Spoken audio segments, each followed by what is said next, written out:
Yes. Okay, so now you can go back to the agenda. Is that idea? Look, this is not about you.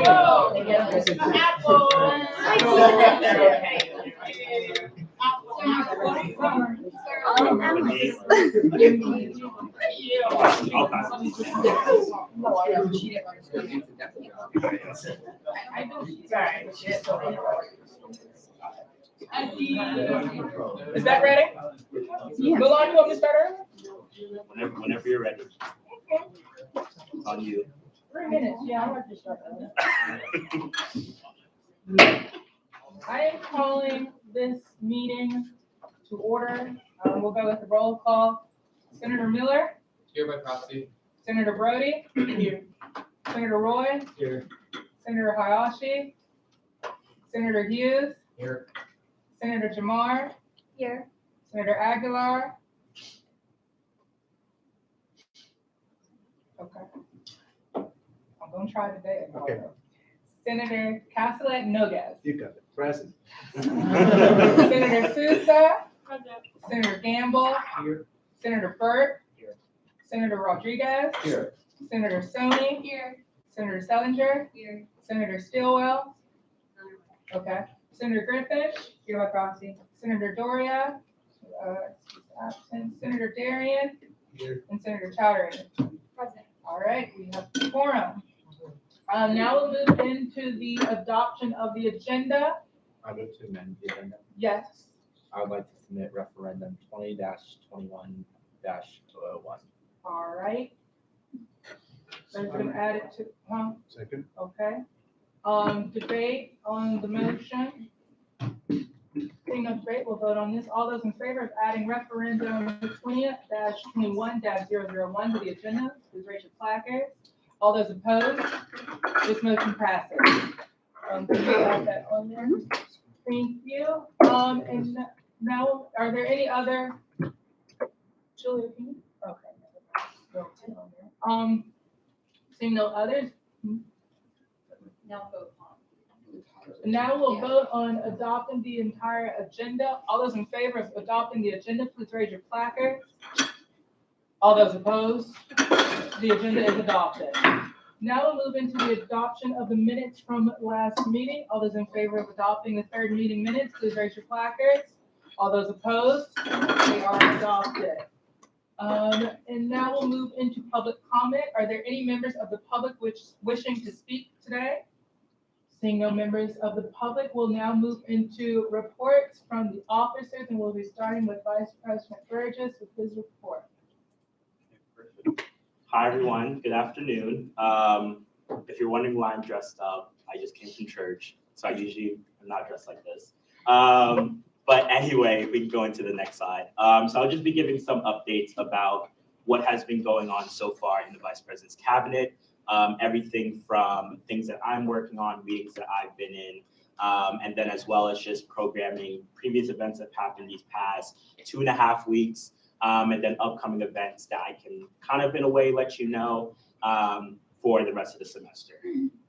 So in regards to the class of school councils, Curtis had sent me an email just asking for the updated kind of like list for the class of school councils for the AUSG directory that he's working on, as well as just a progress report for the class of school councils.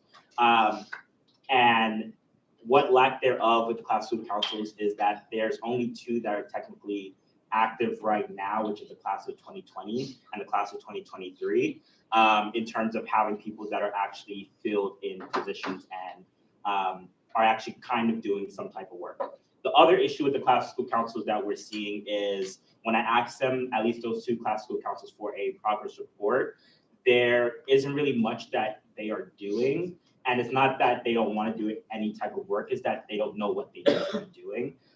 So one thing that I kind of just want to update the Senate, and I told Curtis I'll update the Senate about that. And one thing that I implore for all of you is to look at going into next year for the upcoming election, and also just looking at the bylaws, figuring out specific tangible things that the class and school councils can do if we're looking to continue and keep them here. The twofold issues is that one, they don't have any funding, so it's hard for them to put on events besides the SIS Undergraduate Council that Bobby will speak about later. And then the other fold is that they don't know what they're supposed to be doing because the bylaws are very vague about it. The bylaws are even vague about what I'm supposed to do. It just says to oversee them, but it doesn't say in any way for me to help them. And in all of my previous transition documents that I've gotten from Leela and Solomon, information that's in there, they also said was very vague on how they were able to support the class school councils. And then as you know, a referendum was up last semester to get rid of them. And although it had a majority vote, it didn't get to 2/3 majority for it to actually be taken out of the Constitution. So something like that would have to be looked at the bylaws and also the Constitution of how we can make, if we are to keep class school councils, how we can make them more tangible and actually give them action steps and things that they can do.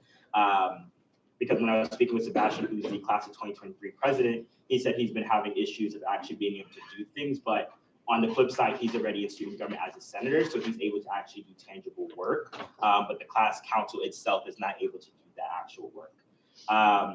So that's pretty much it. Just wanted to update you all on that. And then for programming into previous events, we can go to the next slide. So this is just the Kennedy Political Union. So the two events here have already occurred the past 2.5 weeks.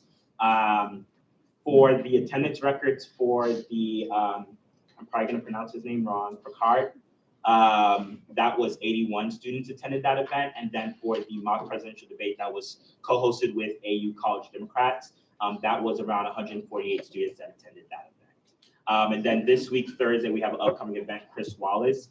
And then we have a moderator for that, which is a professor from SPA. We'll be moderating that conversation.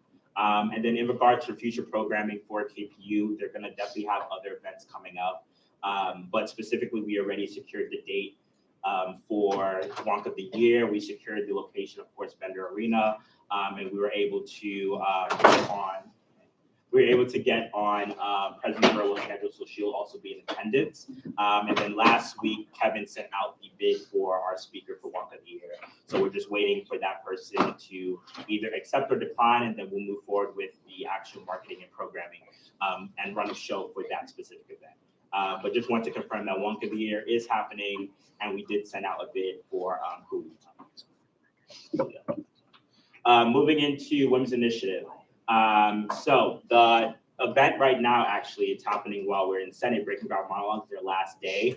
I went to the one on Friday and with Jeremy, actually, and it was really, really good, informative. And I think also even the stories that specific students were able to talk about, a lot of it is students' creative art pieces, poems, just any way that they're able to freely express themselves. That's what they were able to do.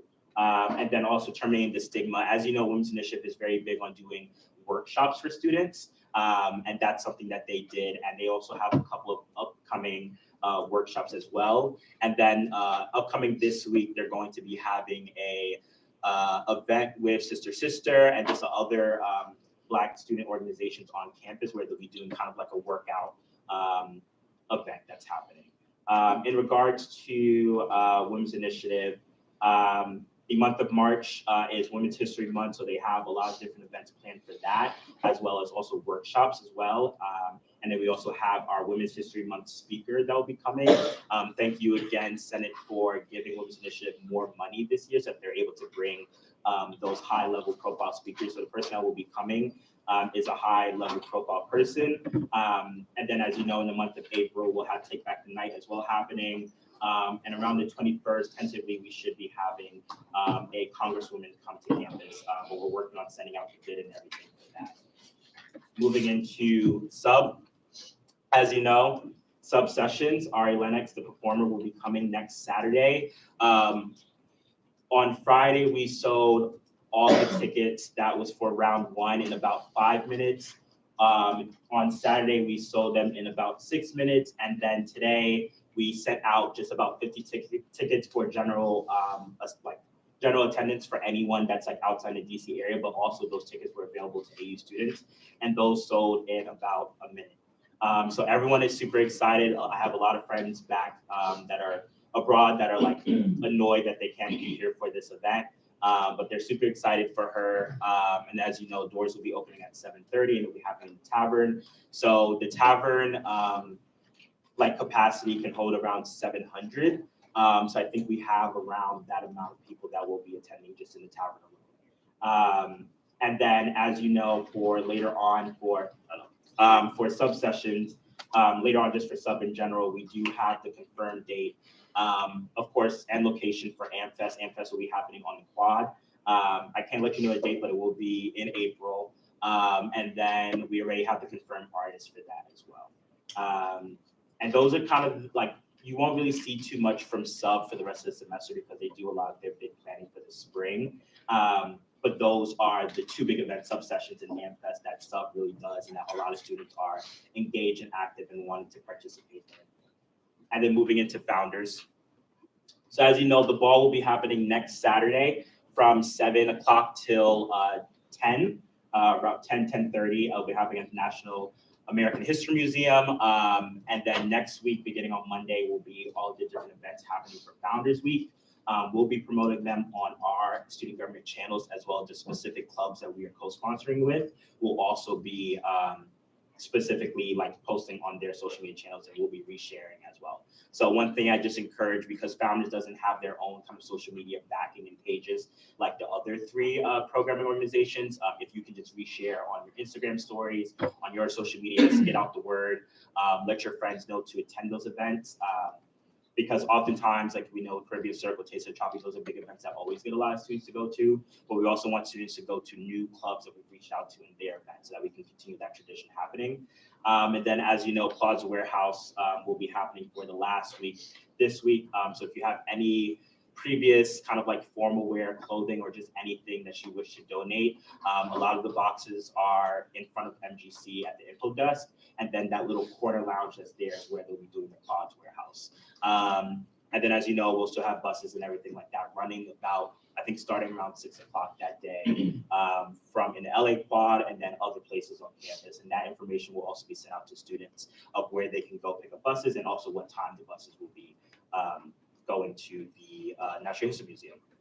And with that, any questions? Are there any questions for the Vice President? Senator Burke? Do you think there's enough space like for the class council to exist? Because I know I've talked to Sebastian and like some of his concerns frankly sound like RHA issues and they have their own form of student government. Obviously we exist too. So do you think there's like even space for them to exist and effectively exist within the American University community? Yeah, if I want to be like very like open and honest, I think so. I like when I put up the referendum to get rid of class school councils, like I did it in a way of like, we don't know what they do and there's no previous history of like things that they've done to keep them here. But I'm also someone that's optimistic that I think like if they are given some specific things in the bylaws that say what they need to do, or even if there's some type of like orientation or something that like is tangible that you can have them do. Because what the bylaws and what the Constitution says about the class school councils is that they're supposed to be represented for your class and for your specific school, but it doesn't say what they need to do. And there's no previous history of like a president of like, okay, the previous, CAS president did this, so this is something we're going to continue to do.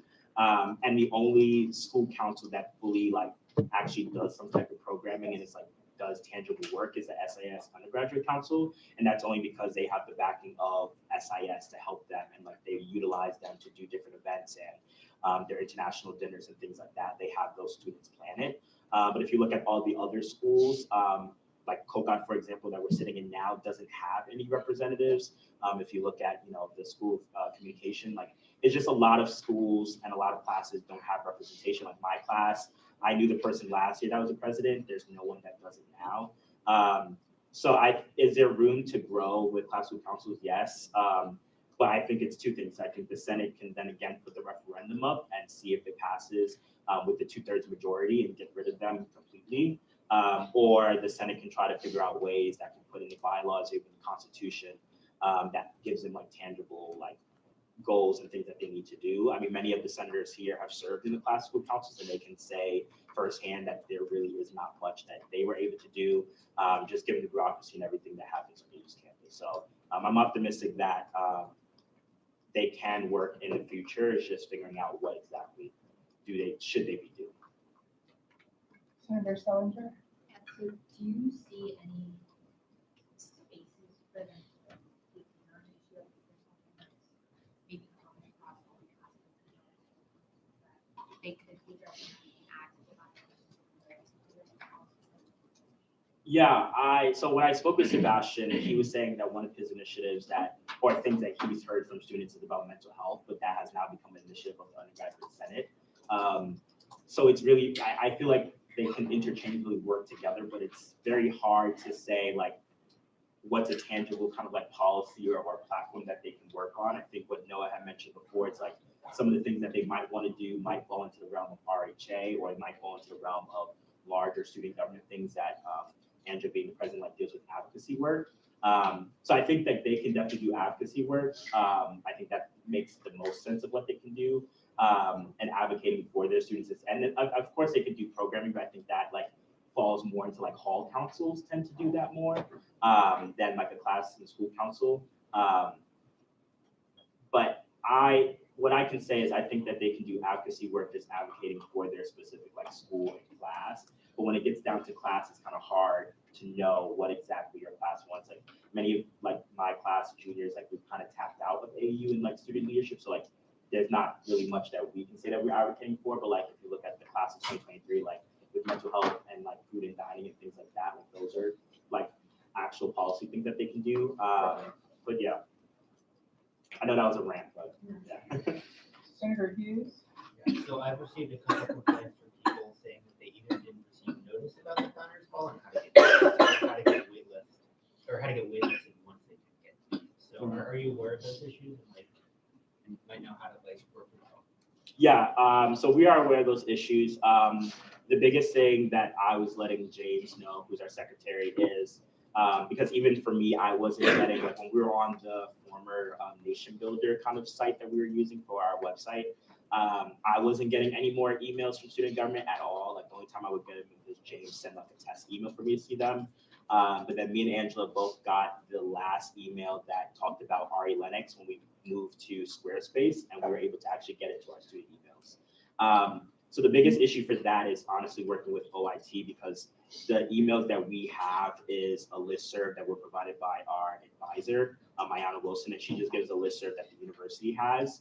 And we recently just got an updated one from her like a few days ago when we had already started sending out like information well after the fact of founders ticket. So there was a lack of, I think, communication with the university side. And then also sometimes like it's hard to tell where emails go. Like I know some students get their emails in their spam, some go into other folders. So I don't want to put up the blame on like the students. I think it's just more of like a university issue. Like what the emails we have of students is honestly just what the university provides. But I would say, and what I've been telling James is, because we were having that issue of students not receiving emails, that we need to continue to push on all of our social media channels so that no one can say that they haven't received something. And I've tried my best to also just repost on my social media so that at least someone can get the information out. But we're aware of all the concerns, and our wait list as well has a wide like number of students that we're like working to like make sure that they all have like a ticket to go to the event. Senator Chowdhury? I have a question about the wait list. Like, how exactly like does that work? Like, when do people start getting off the wait list? So Colin and his Founders Week committee team is going to be working with like looking at all of the people on the wait list and just figuring out how they like get tickets.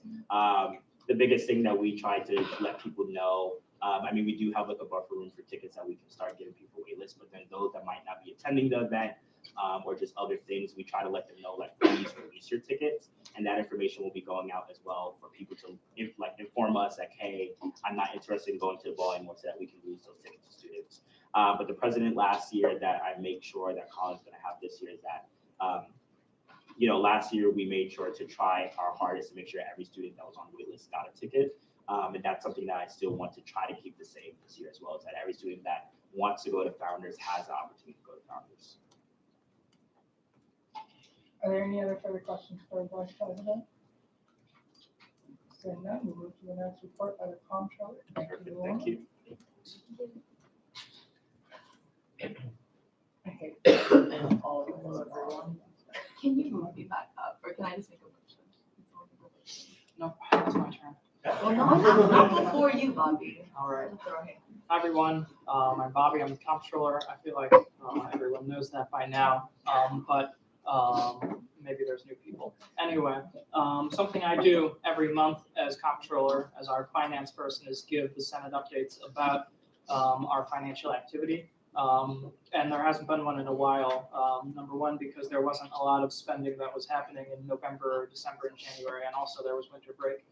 So now we have a big several month update that will take us through the beginning of the year through the middle of February. So first of all, just a big overview of the budget. This year, student government has a total budget of $570,200, and the Senate allocated it into 11 accounts last spring, and those are the 11 accounts and what their allocations are. So 96% of the budget is allocated to our 4 programming boards: KPU, the Student Union Board, Women's Initiative, and Founders. And then the rest of it, the club co-sponsorship fund is $8,000, so that comes up on a blip on this pie chart. And the rest are so small that you got to combine them all together to see. But that's how the accounts are overall when they were allocated their funding at the beginning of this budget year. And on the next slide, we can see just overview of that whole $570,000. About a quarter of it has been spent. That's about $145,000. Now you might think, we're more than a quarter of the way through the year. Why is this large section of the budget, this $426,000 still unspent? And the reason for that is there's a few. So first of all, a lot of the big programming events, remember programming is almost the entire budget. A lot of the big programming events happen in the spring.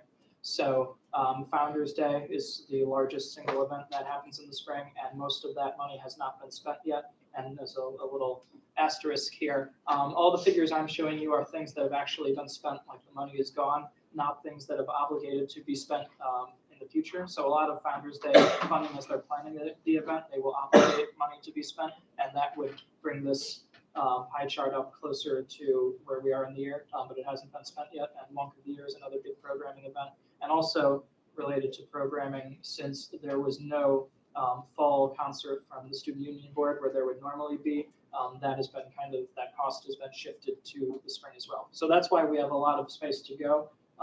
But from the way things are looking right now, I believe that we will get pretty close to spending all of it, which is the goal. Since we are collecting money from students for their benefit, we want to spend it on them.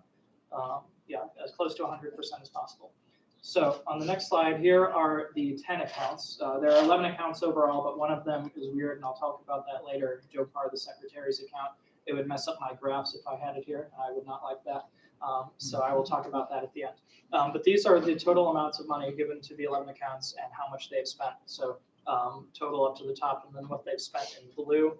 As you can see, again, the programming boards have most of the money. And KPU has spent about half, and then sub-founders and WI have spent about the same amount of money in terms of dollars each. But for the rest of the accounts, they're so small that this graph isn't really helpful. So for that reason, we have the next slide, which shows in terms of a percentage of their budget. So let's see, KPU, WI, and capital maintenance have all spent about half, which is about where we are in the year, just starting out the second semester. Sub-founders, so Founders is going to spend a bunch of money, and so is Sub. They have not spent very much, but they will, as I talked about earlier. VP Fund has a lot remaining out of the little over $3,000 there. There will be some spent later this spring, and we'll see how that goes out. And then the Community Service Coalition has not spent any money. There's only $250 there, but I don't believe they have any plans to spend it. So there's that. They're trying their best, Are Bobby. they? I'm sure they are. Let's see. And then co-sponsorship fund and SG General are running a little bit over what I would, ideally like to see at this time of year. There's no problem, but maybe if there is extra money, like in this Community Service Coalition, if there's not any plans for that, that might be moved over to one of these accounts like SG General if they come up on a wall. So we'll see, just for your information, since that would be the Senate's responsibility to see whether they want to shift things around a little bit. That's how things are looking right now. Let's see. So if you look at the spending overall, all the money that has been spent so far, this is how it looks in terms of accounts. So KPU has spent a small majority of the funds, and then those are the rest. Like I said earlier, WI Sub and Founders have spent all about the same amount. Yeah, that's that. What do we have next? Okay, so from the rest of the report, we will be looking at specific, like breaking down the spending of the different parts of the organization, starting with the programming board. So here's KPU, and breaking down of the money that they have spent, what have they been spending it on? They've spent about $80,000 so far. So about 2/3 of it has been speaking fees. Those are the big expense. That is why, for the most part, programming is so expensive. Well, why these boards get tens of thousands of dollars that's just how expensive it is to hire speakers. So that's about 2/3. Then we have production at 16%. Venues, merchandising, catering are all about 3%, and other, that's supplies. They bought some books for an event to give out to people, and so on. Is in that other category, miscellaneous. So there's KPU. Let everybody take a last look before we move on to, I believe next, yes, is their evaluative data. So this is something for you guys to look at. What is the impact of programming board spending? So overall, at all of KPU's events so far this semester, 2,136 students have gone. That's pretty good. And then if you take this first figure here, $23.88, that is all the money KPU has spent this year divided by the total attendance, 2,136. So all of KPU's spending so far, they've spent about $24 per event attendee. That's pretty solid. That means, for all of KPU's operations, it costs about $24 for every student that they're serving. And then a related metric, if you just look at spending on events, like some spending that KPU does is not for any particular event. Like if they have some food for their staff training or supplies for their office, that's not for any particular event. But if you look at all the spending that they have done specifically dedicated to events, it's about $21 per student or per attendee at their events of this 2,136. And then if you break down each individual event and look at the cost of that event per student, like you have an event that costs $10,000 and 100 people show up, that event costs $100 per attendee. The average of those figures for every single event is about $30. And I have a star there because that's only the events that have associated costs. 2 of the events that KPU put on didn't have any costs that were associated with them. So if you look at the events where KPU spent money, the average event costs $30.16 per attendee. And then the most expensive of those events costs about $185 per attendee. So that's KPU. Next, I believe we have Women's Initiative. Yes. So Women's Initiative has also spent about 2/3 of their budget on speaking fees. It's similar to KPU. They've got a big section for co-sponsorships where they co-sponsor the KPU event. So that's that. That's one difference. Catering is a little bit bigger too. Other is smaller. So otherwise, it's pretty similar to KPU. And then on their evaluative data, so 303 students have attended Women's Initiative events so far. And I should add 2 notes, just caveats. This attendance numbers that I'm showing you are not individual students. So if one student goes to 2 events, they're going to be counted twice. There's just no feasible way for us to see the number of individual students that are going to these events. So there is some double counting here. And another thing is that these attendance figures exclude spending that has been done on events that haven't happened yet, because it would be inaccurate to include that in these figures if there hasn't been the attendance in that event yet to be reflected in, in the impact. So for Women's Initiative, all of their spending overall is about $56 per attendee, and then the rest of the figures are up there. I explained it a few minutes ago, so I won't need to go over it again. But yeah, there's that. And then next we have the Student Union Board, which is almost entirely artist fees so far. And the note on sub is that they've only spent about 10% of their budget so far. So this is only a few events. So it's not wholly representative of what a year would look like, where the other 2 are a little bit more representative of that with the KPU and Women's Initiative. But this is what they're looking at so far for the year up until February. So artist fees, and then they've got a little bit for those other things. I suppose I could explain what these categories all are, because it's not intuitive for some people who don't have programming experience. Production is just the costs associated with physically putting on an event.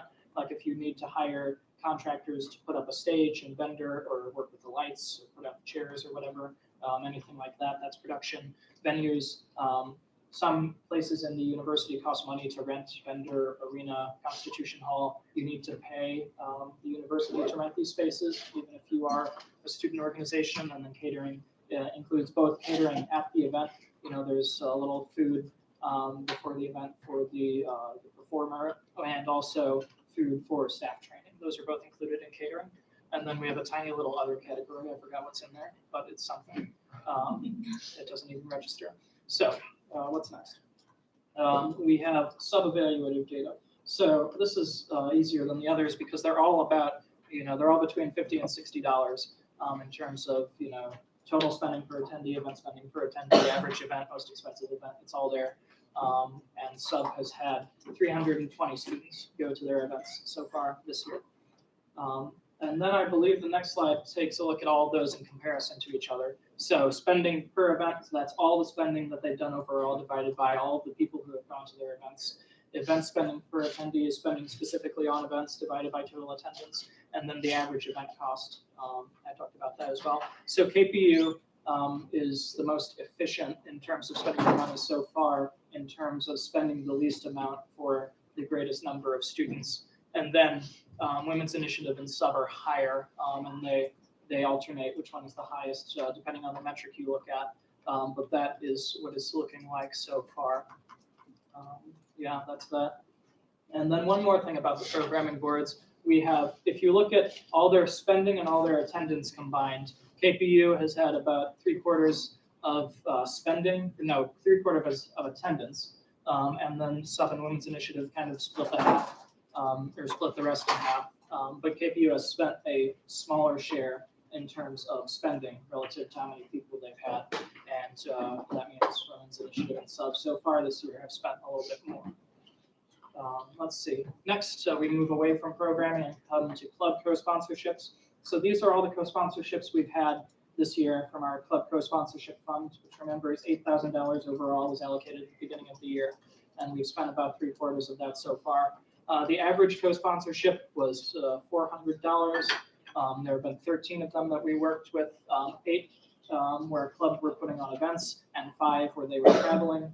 Those are the kind of special expenses that we help clubs put together, because AUCC is still the primary method of funding for most clubs, but we also provide a little help for those special expenses. So hopefully you've had some time to look at those and see what they are. And then let's see, we have the second to last slide here, other financial activity. That isn't in the rest of the slideshow. So remember I mentioned DOPAR, that's the secretary's account. Fun fact, it stands for Department of Outreach, Promotion, and Recruitment. And that's anything the secretary does, web expenses, social media, and whatnot. The reason it wasn't on the graphs earlier is because initially it was allocated a budget of $3,000, and then it spent a little bit less than $3,000, or a little bit less than $1,000 so far, $959, but it got $1,000 in income as a transfer from SG General to buy merchandise, which it hasn't done yet, but we're planning on it. So for that reason, relative to its initial allocation, it's negative for the year, and that would have messed up my graphs, but that's that. And then another part of student government that has spent money this year is the SIS Council. All the undergraduate councils, class and school councils are part of student government, but they didn't get any money from the Senate in the last budget allocation or for the past several years of budget allocations. So they are not spending any money out of their own budget. But SIS Council did have an event where they did spend money, and they got the money from SIS, from the school. And for the students who went to this international dinner, they were charged $7 admission fee. And this is something I flagged last time I gave one of these reports, and I wanted to flag it again since this is a new Senate. I think one of my priorities in comptroller and when I was in the Senate is financial transparency, and we've made some progress on that. But if we are committing to financial transparency, I don't think there should be parts of the organization that are left out of that. So I would like to rope in the councils to our transparency initiatives where we report what they're spending money on. I tried to have that done with this international dinner last semester, but the school, SIS, was a little resistant about giving me their records, so I said, fine, that's up to you. But for now, it's unknown, that spending. So that's something for you all to consider. And then that is it. So we have a new website. The new URL works as well. If you go to AUSG.org, it will now take you to the new website as opposed to AmericanUniversityStudentGovernment.com, which is much more difficult.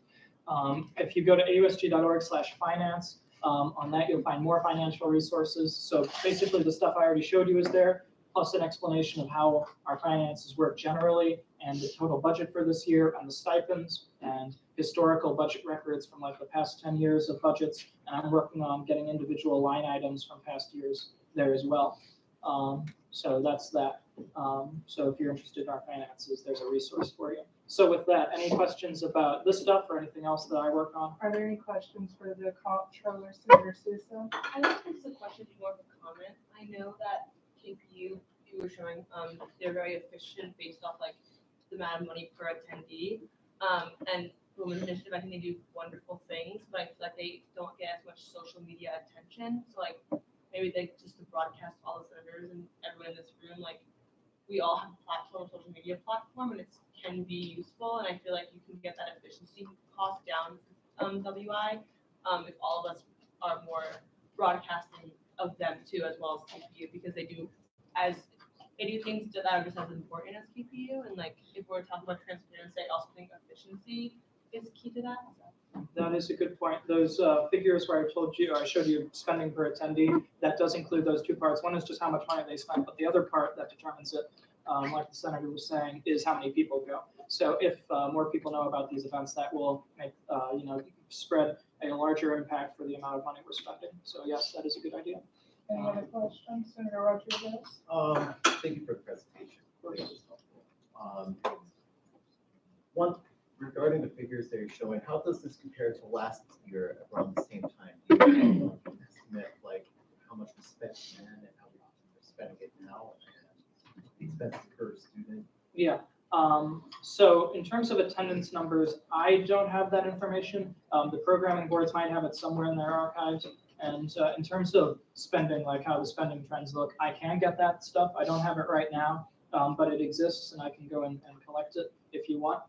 But overall, I know last year and for the past 3 years, the student union board has always had about $30,000 left over at the end of the year. And I believe SUB is on the way to have some money left over this year. So that is one trend that is continuing throughout the years that I know off the top of my head. Case last year, they have some events planned to spend more of their budget. They haven't spent much right now.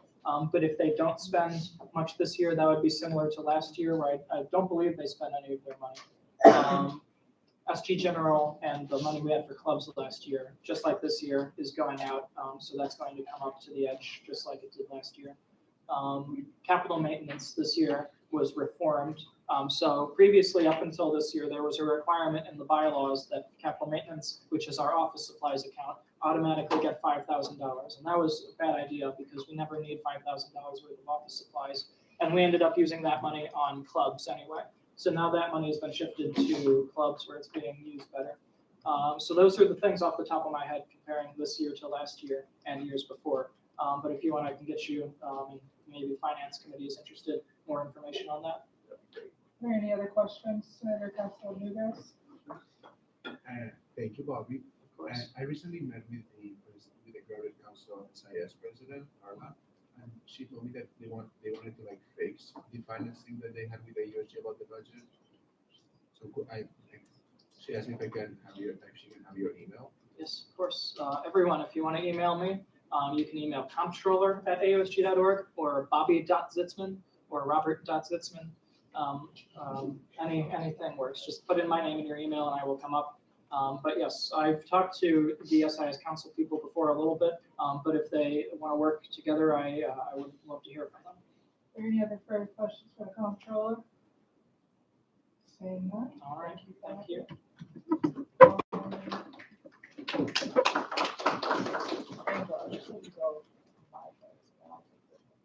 You sure? Yeah.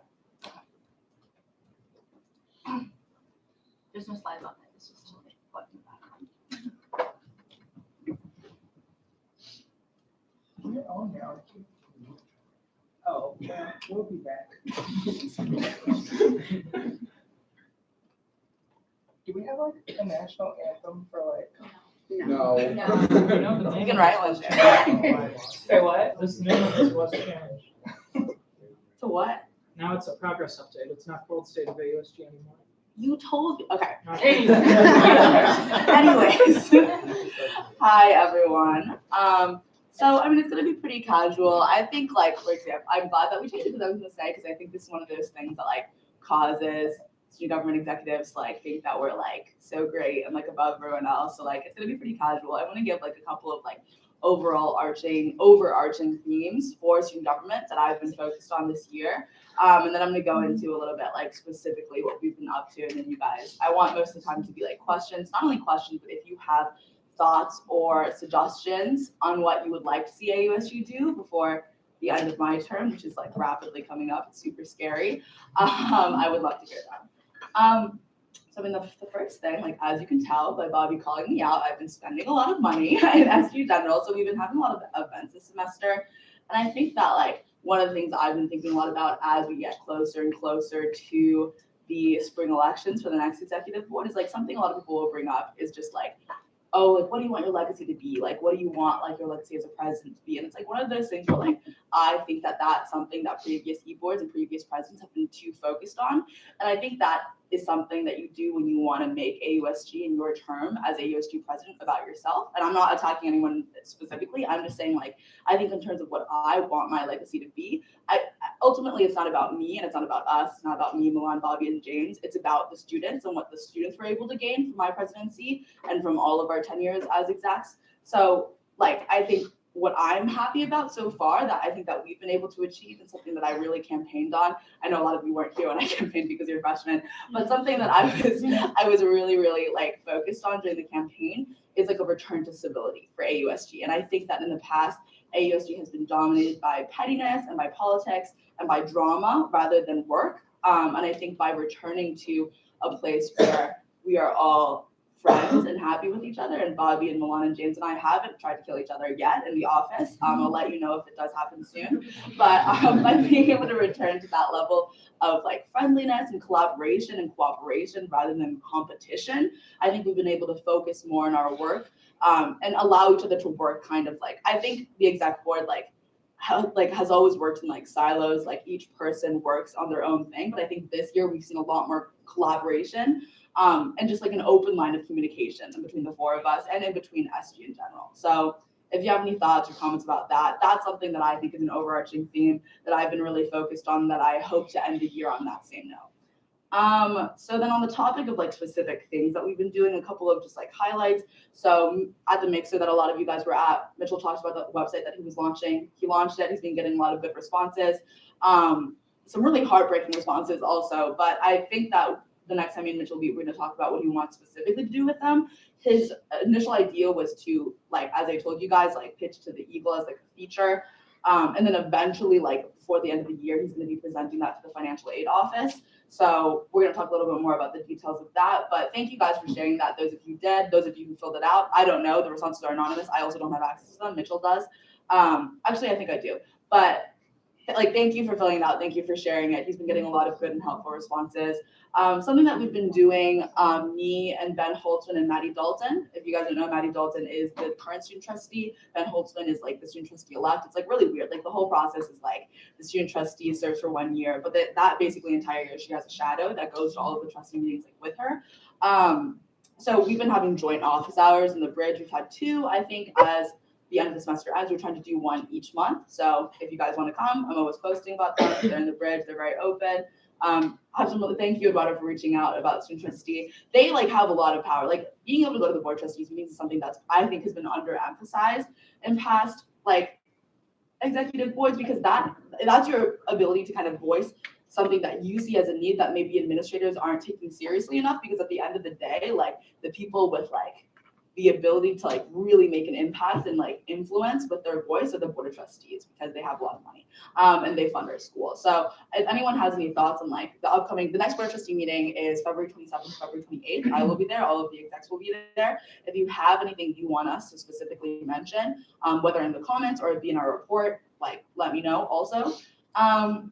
So something that I've been working on with Tracy Calandrio, who is like Dr. Oz vice president, she's the assistant vice president to Campus Life, is the Student Wellness Council, and I put out something online for people who are interested in joining. Right now, it's like a group of like 7 to 9 students, and we're really working hard on like talking about like, so if you guys, I know a lot of you guys don't know, again, you guys are freshmen, but so we used to have something called SOG, which is the Sexual Assault Working Group, which is a group of administrators and students who are working on aspects of sexual assault on campus and Title IX and how do we address that. And Regina, who is our Title IX coordinator, is also a part of that, but that's kind of fallen off, and those issues are being absorbed into Student Wellness Council. So we're mainly talking about right now mental health because that is the pressing issue. But we also talked about the upcoming Department of Education deadline in terms of them releasing new Title IX guidelines. So if anyone here is passionate about Title IX, that should definitely be on your radar, because potential changes that we're anticipating we're going to change it. They're probably going to change it back to being a more confrontational model. So as of right now, at American University, if you file a report on someone who sexually assaulted you, you don't have to be in the same room as them. But they're probably going to change that and revert it back to the model where it's like a trial and an investigation. So like it would be like a whole trial where they're going to be allowed to cross-examine you. It's basically the changes that we're anticipating, like HPAC and Tracy and the school in general, as well as myself. And I know Cassie, the case director, is doing a lot of work on this, are basically things that are going to make it a lot harder for someone to report a sexual assault or to feel comfortable reporting a sexual assault. It might be possible that the upcoming changes make it illegal under federal guidelines to do Empower AU. Or to do things like the online workshop that you do to learn about consent. All of those things could possibly be changed this upcoming summer. It's something that the administration and also myself and Cassie are really thinking about and trying to organize about now, because they might do it over the summer when no one's on campus. So really scary stuff. Speaking of Title IX cases, we've been doing a lot of great work on Title IX. So that's kind of the money that they're spending is like food for this type of event, but also tabling just to get like, because the biggest thing about case, I think, is like students need to know about it. Like the more students know about it, the more they're going to utilize it. And I think it's such a great resource because it's not only like for conduct violation, it's for academic integrity. If you feel like a professor is falsely accusing you, if you feel like there was something unjust about the way AUPD came and searched your room, if you feel like the financial aid office should be accepting your appeal when they're not. Those are all things that case does, and I think a lot of students don't know that. So specifically, they've been doing a lot of tabling, they've been postering, but also they've been doing Title IX events. So they did a Title IX and conduct event last semester that was mandatory for all FSL leaders, which I think is amazing, because I think Greek life is a really big like area to target when it comes to Title IX, just because the reality is most Title IX cases have something to do with Greek life. And then they're also doing another Title IX event for the new members of our Greek community on March 4th. So they're working with FSL to do that. And thank you, Bobby, for approving our food purchase order. And so another thing that we did last semester that like I find interesting, because it's tough because now it is obviously like such a big conversation, is that last semester we did 2 conversations on mental health. I saw a couple of you guys attend those. So we had that big one in K, which was just more of a listening session where students were able to like express how they felt about mental health services. And then we had a second one that was a little more like the counseling center director presenting what the current limitations are and then how like we can address those and move forward. So after talking to Tracy, I think that what we decided that we're gonna do is we're gonna do an open office hours in MGC where she's gonna sit there and just let people come up to her and talk. I think it's very brave of her, because I think that seldom do you see an administrator of that level be willing to put themselves out there in such a public arena like that. And I also think that it's going to be a good opportunity for students to see that administrators are trying to listen. So I think that'll be good. I would appreciate if you guys came and shared your thoughts, like whether it be thoughts about mental health or other things. Like again, like the campus life encompasses a lot of things. I know a lot of you guys have thoughts about housing maybe or other concerns that you have on campus. You would love to hear them. And I also just think it's a good opportunity to showcase what an open line of communication could be between administrators and students. And so also this past semester, obviously one of the big things that we got done over the summer as a student government was doing the whole dining process and changing over from Airmark to Chartwells. So I haven't heard a ton about it since then. Like, no one has been posting pictures of like rats and TDRs or cockroaches and TDR, which is obviously a great start. But like obviously there's more work to be done, and over the summer there's going to be a lot of renovation and new additions to dining, because this is like kind of like stage one, as Chartwells would call it. So last semester we had a conversation with Anne Marie. Really appreciate her cooperation on that, because some of you guys may know the first time she did a dining hall, it was really tough for her, but which is fair. But like people roasted her. So I really appreciate her collaborating with us and Residence Hall Association and having an open town hall where people were able to give their feedback. A lot of good conversation about gluten-free and vegetarian options on campus, but I do think, and correct me if I'm wrong, I do think overall dining has improved. I think AU Dining is trying, and I think that more importantly, like they're taking feedback, and I think that's the most important thing that like it comes down to and what we're looking for in a dining provider. So in terms of what's coming up, Chanel, who you guys may or may not know, who's Director of Accountability, has a lot of big things coming up as we kind of round out the semester. So something that like I really wanted to do at the beginning of the semester, but like just like keep myself accountable, I know I've fallen behind on, is that I've always wanted to do like an initiative tracker where someone could like log on. It would be like a link on the new website where you could like not log on, but like open it up and you can kind of see what I'm working on, and like what initiatives or what events I'm working on and what stage that we're at. So like that way you can have a more comprehensive understanding of what I'm up to, what I'm not up to, that you would like to see me be up to. She's also going to be creating social media, but the main purpose of the social media is going to be, I think she's going to be creating an Instagram. We haven't exactly decided yet whether it's going to be Instagram or Facebook. But she's going to be creating something where students can just submit questions and like concerns like through DM. She's also going to create like a form or whatever, but like if you just want to DM her, and then every week I'm going to respond to every single like DM or like every single submission to the form. And like, I mean, unless it's like disrespectful or something, like if it's a legitimate concern, I'm going to respond, and she's going to post that on the Instagram and everyone's going to be able to see. And I also think that will give us the ability to kind of go back and see what the concerns have been, and how I've answered them, and like how I followed through on them as time passes. So that's something that she's working on. Also in terms of dining, like that was one of my big initiatives when I ran. Like I kind of said that like it's kind of, I feel like it's died down a little bit, but I'm going to reach out to Anne Marie to like kind of discuss like where we're going over the summer and what the renovations specifically are going to be, because I know what Chartwell said they were going to be, but it might not turn out that way. Like I know we're likely going to be changing a lot of things about dining over the summer. So I'm going to reach out to her and have a conversation with her. And then Julie and I are actually meeting with the new Assistant Vice President for Student Engagement. So he's completely new. Another person filled his position before, and that's like the best time to reach administrators, like when they're new and they're trying to like make students like them. So Julie and I are meeting with Carlos Lassiter next Friday, I think, right, next Friday. So if you guys have anything, so the conversation is specifically about like transparency and how we can increase transparency between like the administration and like the cabinet, the president's cabinet, and students. So if you guys have any thoughts specifically on that, like I have some thoughts. I'll probably post some things to like share what I'm going to be bringing into the meeting. And if you guys like want to comment or message me, whatever. But that's kind of the last thing. But also I just like, if anyone's interested in this thing that I had a meeting about recently. So I don't know if any of you are familiar with it, but Georgetown, a couple years back, a student at Georgetown created this organization called Unsung Heroes. And it's about like recognizing workers on campus, like specifically custodial and dining workers. And so a student at Georgetown, Phoeben, he reached out to me and said, I think they worked with UMD, they worked with DMU, like a couple of other DMV schools, and also just around like up and down the East Coast. They said, would we want to bring this to AU? And I said, like, what would that entail? But if anyone's interested in working on that, so basically the premise is, so what they did at Georgetown is they, Phoeben, who's the one who started it, this was like 5 or 6 years ago, had a great relationship with one of the custodial workers in the residence hall. And he knew that like one of his dreams was to start a food truck and be able to like make a living with like running a food truck. So they fundraised using Unsung Heroes, like $7,000, $8,000 to be able to buy this man a food truck, and then also buy him like all of the supplies he needed to start his business up. So it's kind of like stuff like that. It's like really like, I don't know, like tearjerker, like heartwarming, stuff like that. If anybody's interested in working on that, when I meet with Nancy this week, that's what I'm going to be giving her, because she's the Director of Student Experience Enrichment. But please reach out to me if you're interested in that. Okay. That's all I know. I just talked for like literally 1 billion years, but if anybody has any questions or comments.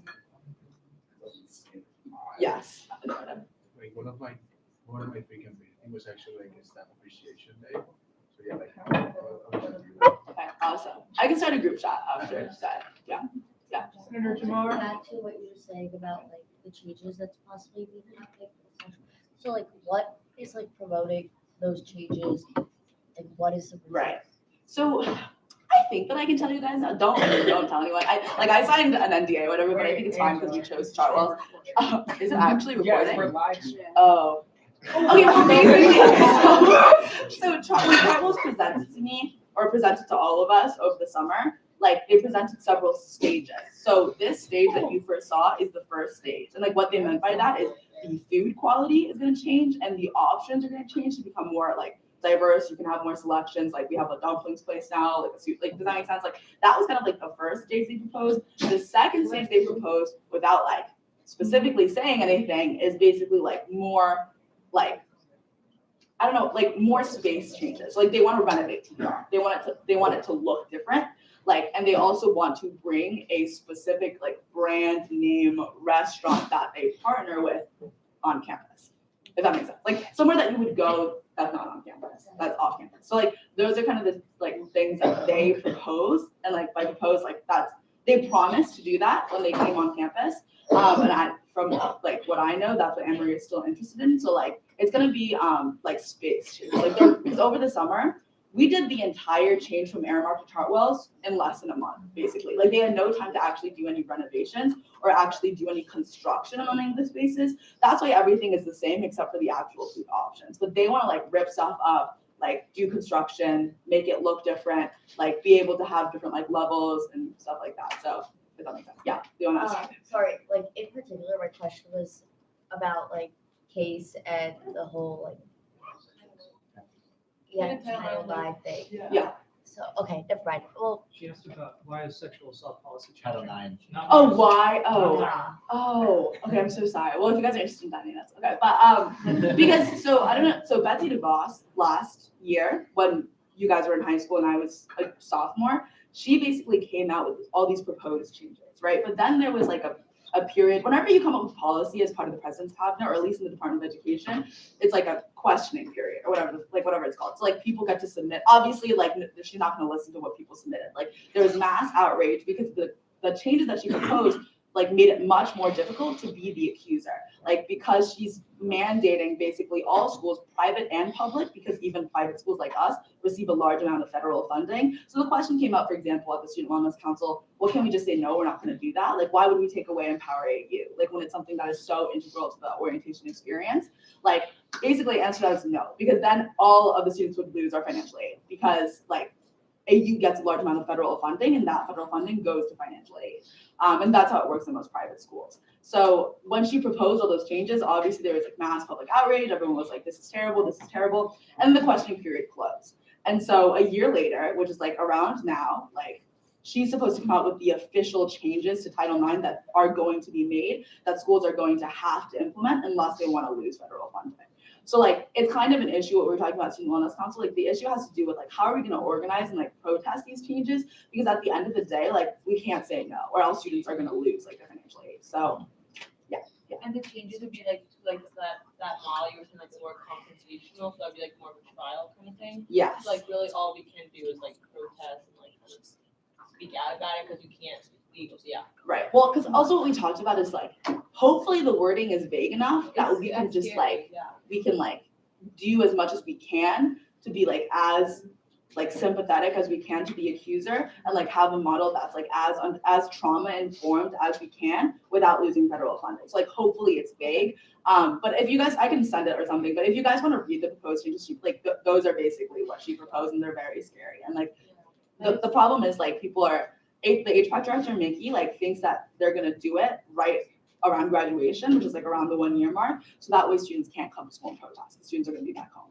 So that's kind of like the situation with the Title IX. Yeah. Senator Hayashi. Oh, sorry. No, go ahead. Senator Hayashi. Yes, Angela, thank you for your updates. In regards to the student appreciation for not only dining, but housing certain, employees, I was just wondering, how do you envision AUSG's role in it, and also possible collaboration with the Residence Hall Association in terms of appreciation for our housing employees? That's an awesome point to bring up. I actually haven't reached out to Heyman about that, so I totally will. So basically what the model was that he proposed that they've done in other schools is that there's a nomination period where like students are able to nominate which employees that they feel deserve to like possibly have this opportunity. So kind of some of the problem that like I kind of had with it, to be transparent, is that like it's only going to go to one employee. Like it's going to be a lot of money raised for one person to achieve one dream. So like for example, I think at GMU they sent one of the dining workers on her dream vacation, and they raised like $5,000 to send her and her kids on their dream vacation, right? So it's like that kind of thing where like I think staff appreciation is so important, like recognizing the work that like people do to make our campus beautiful and like feed us. But I also think that is almost like, I don't know, like it seems like kind of like attention grabby to me, like the whole idea. But like I think further conversations could be had because I think that FEBA has done a lot of great work with other schools. So I don't know, like I think there has to be further conversation on like how specifically it's gonna work for AU, if that makes sense. Senator Malachi? Yes, just a follow-up on that. I've already reached out to Chartwell's, to Anne Marie, to Dr. Ov, and Chuck Smith about this appreciation day. I appreciate our dining workers every day. Technically, there is Employee Appreciation Day this next month on March 6th, 2020. I wouldn't want to pick and choose who we celebrate. I want to celebrate all of our, dining and housing workers. So in terms of AUSG's role in recognizing all of the, dining and housing workers, would AUSG or would you and Nancy be willing to, just make a card or something for all of the workers, or having, a nice event in the tavern for them? How do you envision AUSG's role in celebrating all and recognizing all of the workers versus, because picking, one person to recognize, that's not going to work here. Yeah, no, for sure. I totally agree with you. I think that I'll have more answers with you after I meet with Anne Marie, because I think that's definitely something that she needs to be looped in on. Because I think also, like, in addition, one of the really important things that we liked about Chartwell's, and one of like my top 3 like evaluating like categories, I would say, is like how they were going to treat our employees, because like I knew that all the same employees from, because it's all a union, so all of the employees were going to like come, but now they're going to be under different management. And one of the big problems with Aramark is how they treated our workers, right? And like we really hated that, because I feel like there was a lack of empathy, there was a lack of communication, and there was a lack of just general understanding of what it's like to like be a service worker, right? So like I think that under Chartwell, I've seen a lot of great improvements in terms of like how they're treating our workers, and like a greater understanding of like, I don't know how I want to phrase this, a greater understanding of like the realities of like being a service worker, if that makes sense. Like for example, like I know one of the big problems was like when you were late under Aramark, that was like a really big deal. Like if you were late to work, that was like a serious violation. And I know that like under Chartwell's, they emphasized a lot more like employee appreciation, but also just like incentives. So I think that's a conversation to be had with Anne Marie. We can definitely talk about it further, but I definitely want to loop her in before I make any definitive statements about what AUSG or RHA is going to do. In the interest of time, we're actually going to move on, but I do encourage all the senators to please reach out to President Chan.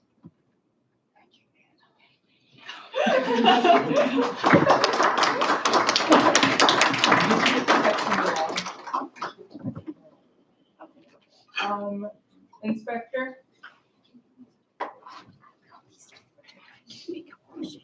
Hello, everybody. For those of you who don't know me, I'm Brian Fu. I'm the inspector of the student government. Some of you remember me. I was J board chair, and then I resigned last semester, and I'm back. So the only thing I want to talk about right now, well, first of all, my role is to identify potential violations of the governing documents, issue reports about them, and if necessary, bring them to the attention of the parliamentarian or the judicial board.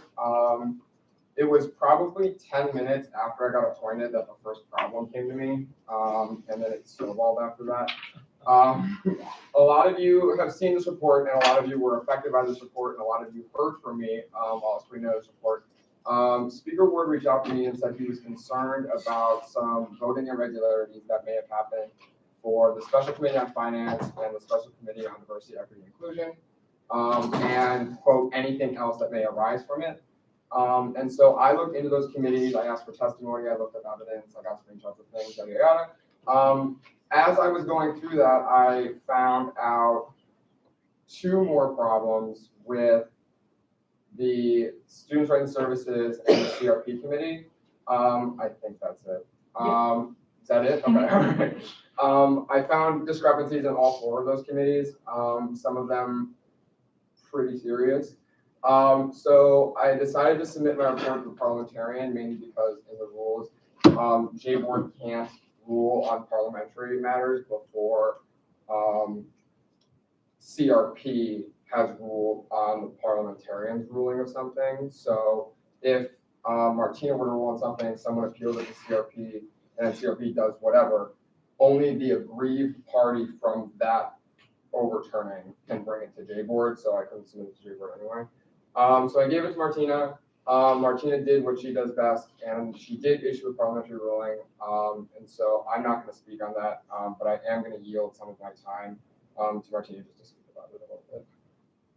So I'm Martina, the parliamentarian. I know there was a lot of issues with my parliamentary ruling, but there are two main reasons why I issued that ruling and then invalidated the vice chairs of the four committees. There were procedural matters, obviously, and like we found that there were issues with that, and we're not blaming you or anything, or like trying to call you out or making you feel bad about that. Like that was not my intention. It was just, I didn't want to set a precedent of like, okay, we can just ignore our procedural matters and like the governing documents. So that's one of the main reasons why I issued the parliamentary ruling. And then the other one was there were anonymous people who came to me and they were afraid that because of these procedural irregularities that caused them to not be voted for vice chair or anything like that. So that was another reason why I didn't want these irregularities to rob someone of possibly sitting in a chair, in a position that they wanted. So that was another main reason why I issued the parliamentary ruling. You guys can ask me questions, but it's up to Brian whether he wants to yield that time, because he yielded time to me, so he would then have to yield it to you to ask me questions. So if you have any questions that you want to ask right now, that's fine, or you can just email me about it. Just another thing, in terms of governing document stuff, the Constitution lays out in order of precedence what the governing documents are. Past parliamentary rulings are governing documents, so when Martina does issue a parliamentary ruling, it is a governing document. I think it only supersedes the standard code. I don't know if it supersedes the rules of quorum too. But it's in there, so when Martina rules something, it can be appealed to CRP, but unless that happens or whatever, even if that does happen, her ruling has to be followed like it's a governing document because it is. I think that's all. Anyone have any questions for me? Are there any questions for the inspector, Senator Salinger? Yeah, so I was just hoping you could clarify a little bit. So it seemed that in at least, I think, 2 of the cases that you report that the election was invalidated because there's a failure to report the meeting minutes. So what made you, or maybe this is a question for Martina, choose to invalidate the election just because it wasn't reported? So all the committees, none of the committees submitted meeting minutes. All 4 of them didn't. But there were other problems that every committee had as well on top of that. The meeting minutes are required to be sent to the clerk or the speaker if there is no clerk after committee meetings. And so the lack of the taking and the submission of minutes was a violation of the rules of debate and decorum. The fact that Martina decided to approve that, I don't know if you did include that in your ruling. Yeah, I talked a little bit about it, but the main reason, so there were, I believe, 2, I can't remember if I think it was 2 committees voted electronically, which is why they were invalidated. And then the last reason, or the last committee, the chair nominated the person, which is typically not looked upon as like favorable. So that's why that one was invalidated. And then CRP was invalidated because the vice chairs of the other ones were invalidated. So that caused an issue with quorum in CRP. So it wasn't just because of the meeting minutes. that all the vice chairs were invalidated, there were other reasons.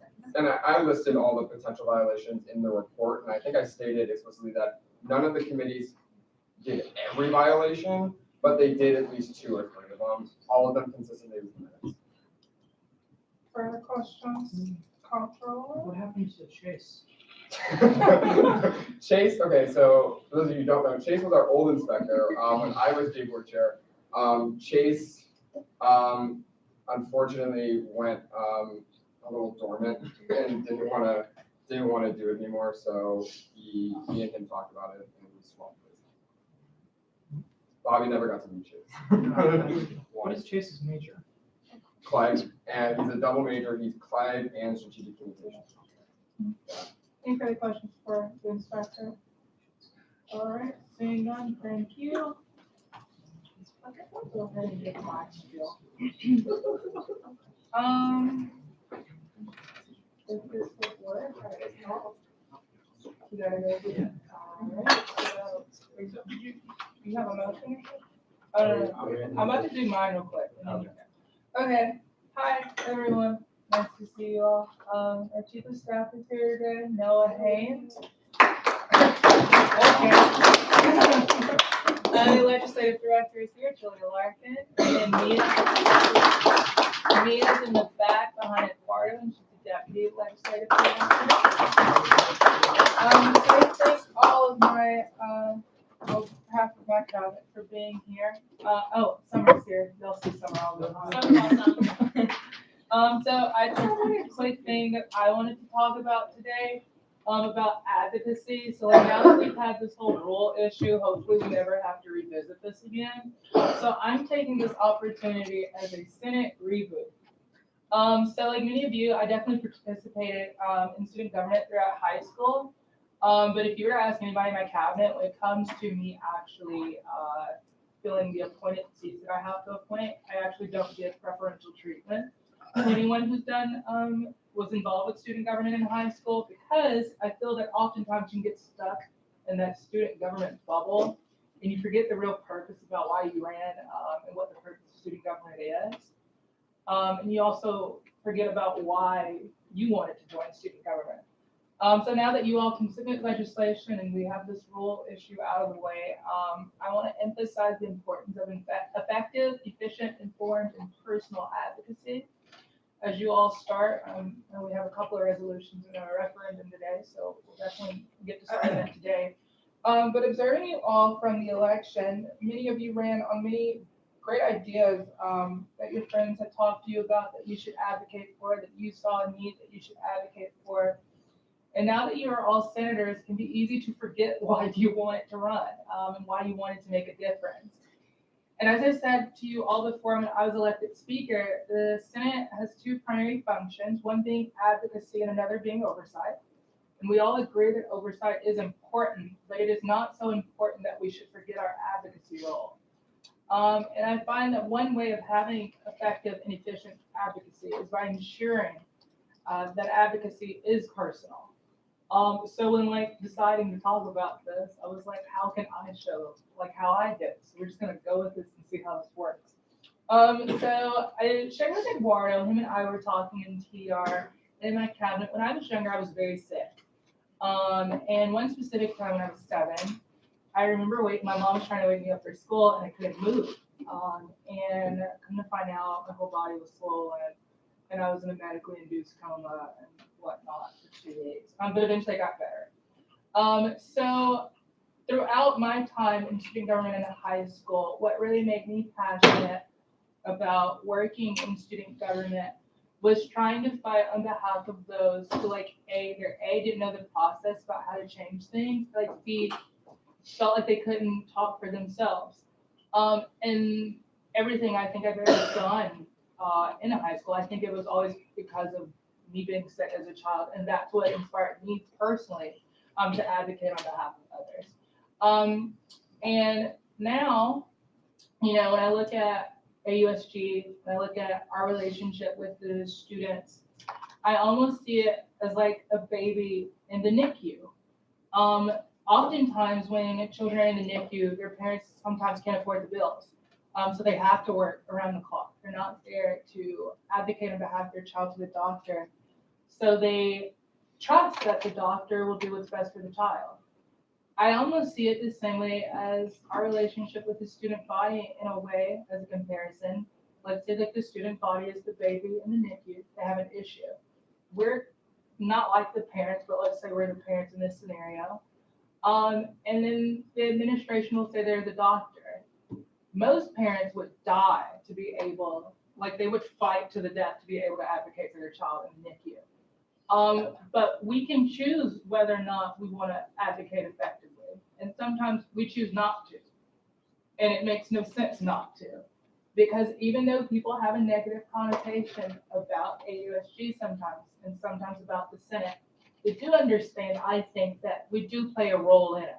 It gets very frustrating when we focus internally on rules and things and not trying to effectively advocate on behalf of the student body.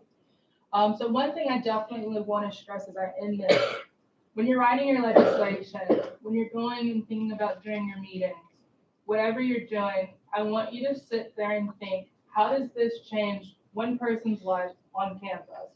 Not necessarily just now, but moving forward. Whether it be mental wellness, whatever work we do in that commission won't necessarily help what's going on right now, but think about how it can change people coming after us.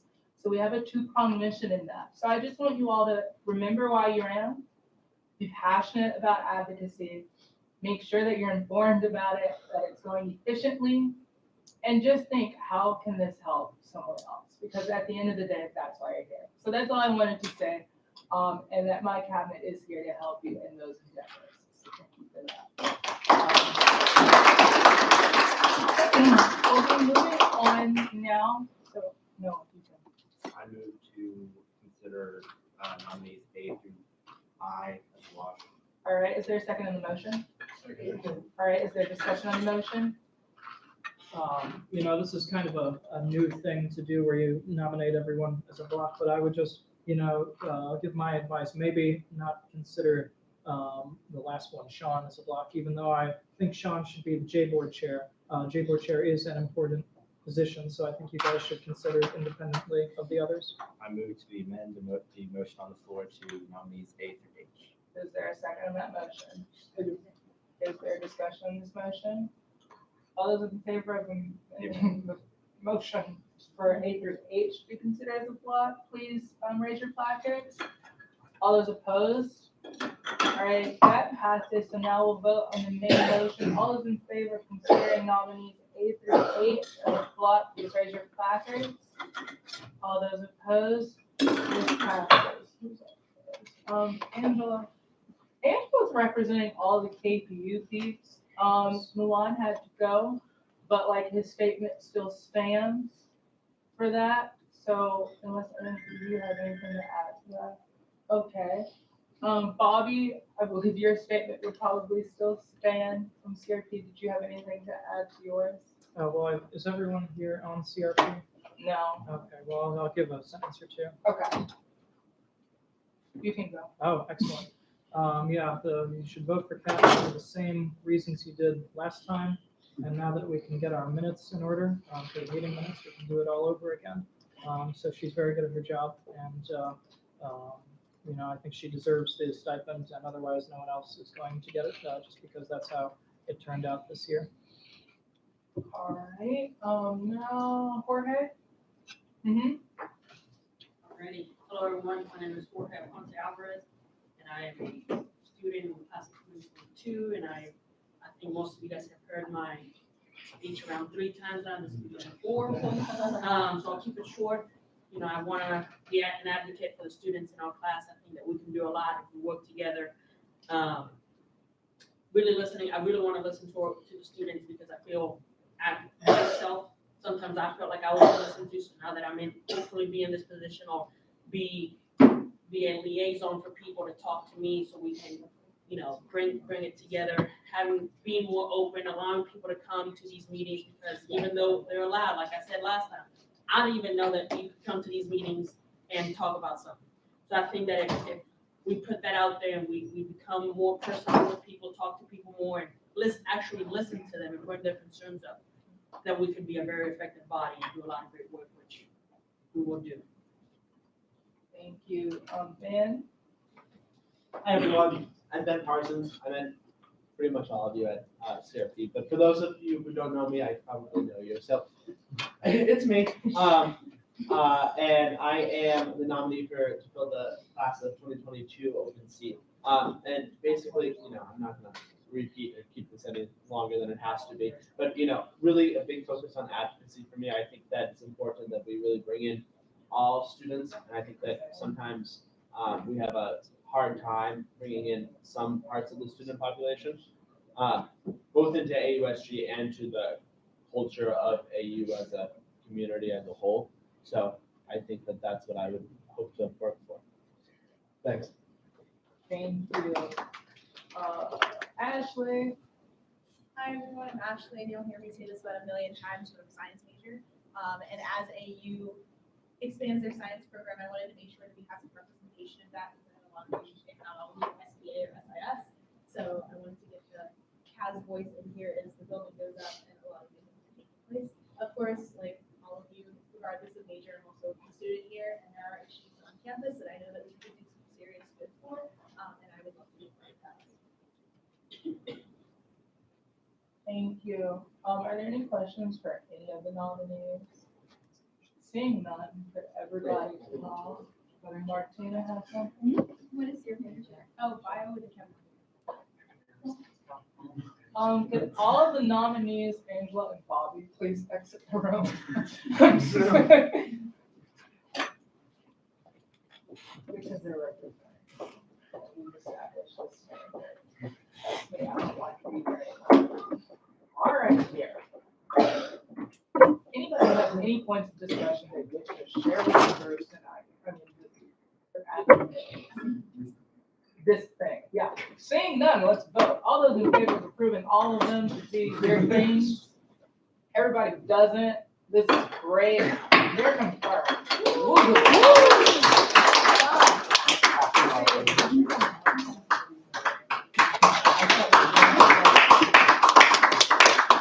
Way to go.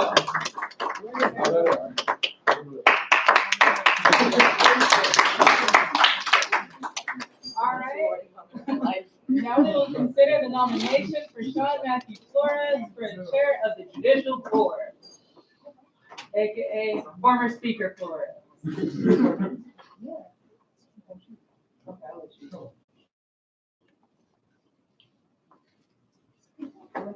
All right, good afternoon, everyone. First, thanks to President Chen and Speaker Ward for the nomination. It's great to be back in Senate. What's really attracting about the Judicial Board is the two components that it serves. So one, it holds our members accountable as prescribed in the governing documents. And second, it ensures that policies don't conflict with existing governing documents. And this translates into the effectiveness and efficiency of student government, which serves as an awesome impact to ensure that our advocacy efforts are met with the best efficiency, the best purposes, and obviously the best effect. So that's what I hope to do as J-Board Chair, as well as the policies that I outlined in the memo I passed out. And yeah, if anyone has any questions. Are there any, yes?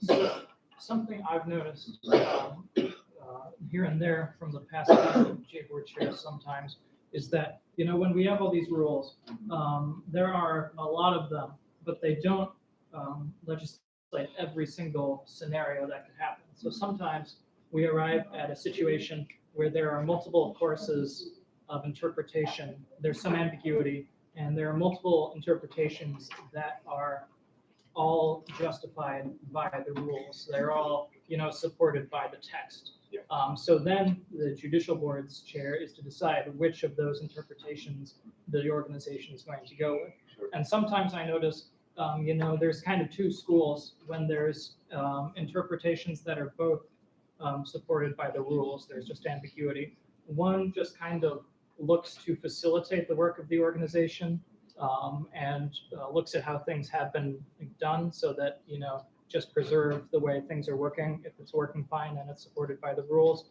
And another one I would say perhaps in a biased fashion is the inconvenient interpretation, where you look at the several possible interpretations that are supported by the text, and you choose the one that disrupts the work of this organization and makes everyone do everything over again. So I'm wondering if you could comment on that sort of interpretational things. So like how I would interpret the different schools' thought. Of If you interpretation. want, yeah. So obviously it has to do with precedent, it has to do with supremacy of the governing documents.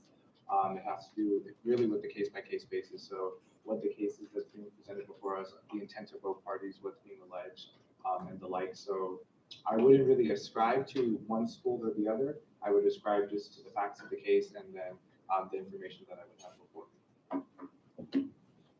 Yeah, okay, so if we stipulate that there's a scenario where there are two interpretations that are both supported by the text, but there's ambiguity, do you think that there is value in an interpretation that facilitates the smooth operation of the organization? There is, of course, because we want the organization as a whole to move smoothly, and we want to get to that advocacy component for the students. But also at the same time, we want to make sure that the case is addressed and it's addressed properly. And at the end of the day, that's the approach that we're going to take. Senator Malachi? Sean, thank you for, your willingness to serve as chair of the judicial board, because I know that that's a large time planning. But in terms of your role as chair of the judicial board, how do you see the role of the judicial board and your role as chair? So obviously the role of the judicial board plays a very important authority as the final say on the governing documents, and then obviously to ensure policies that are proposed don't conflict with those governing documents, to ensure that members of student government are held to high standards, and as chair really to be a facilitator in that discussion amongst the other members of the board, to be an impartial voice, but also to be an objective voice, to look at past precedent, to look at the governing documents, to look at facts of the case, intent of both parties and the likes, and then to contribute that to the discussion, and then obviously arrive at the best solution possible. I always love to talk about the judicial board, but there's a new development in the history of the judicial board where now, more than in the past, the judicial board has been making rulings about rules, like if one rule is invalid because it is contradicting to a superior rule. So, we won't get into that on its face, but I'm wondering, do you think it would be valuable for members of student government to be able to give input on those cases, like they're able to give their input on arbitration cases? Or do you think it would be preferable for those decisions to be made by the judicial board in a closed room with only themselves to consider? Yeah, I think the whole thing with separation of powers is the impartiality of all three powers, particularly with the judicial branch, to really siphon out like outside influences when compared to executive and legislative branches. So that's definitely something to keep the judicial board impartial, and then obviously just to stick with the clear-cut facts of the case and the clear-cut text of the governing documents in deliberating that case. One more, I promise. Last thing. So another new thing that the judicial board started to do last semester, in addition to invalidating some rules, is that it now has determined that once it invalidates a rule, it is also authorized to remove the text of that rule from the governing documents. And that also entails deciding what text to remove, because just invalidating a rule doesn't automatically tell you what part of the rule needs to go, and if so, how the rule adjusts, like how it lands. So considering that that is a kind of a new policy and that the Senate voted to prohibit the judicial board from removing text of the governing documents, and then the judicial board automatically overturned that decision of the Senate, kind of evading any attempt at regulation.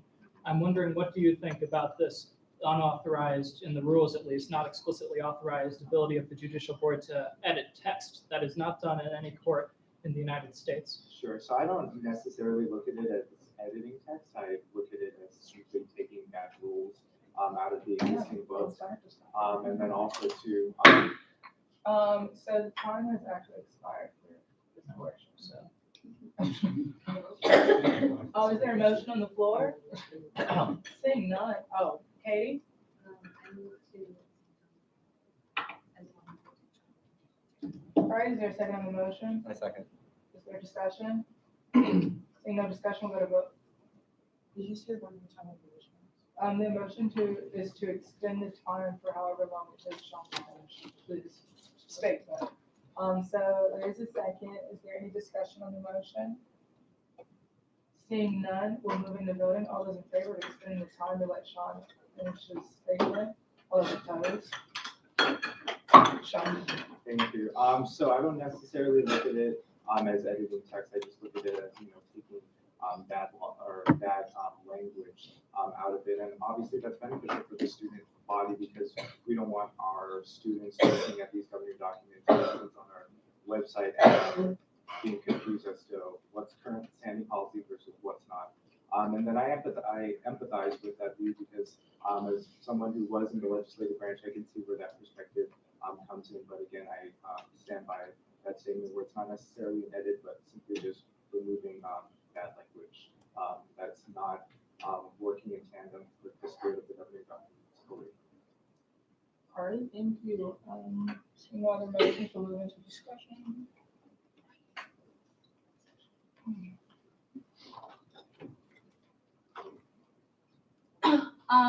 Yeah, so Jeremy and I jointly nominated Sean, and I think what made me at least like lean towards Sean, I interviewed all 3 candidates, and I think that one of the big things that I was looking for was their ability to be impartial, because I think that in the past, like from what I've seen as a junior, there has been instances with the J board because AUSG is such a microism and there's so much interaction and so many friendships.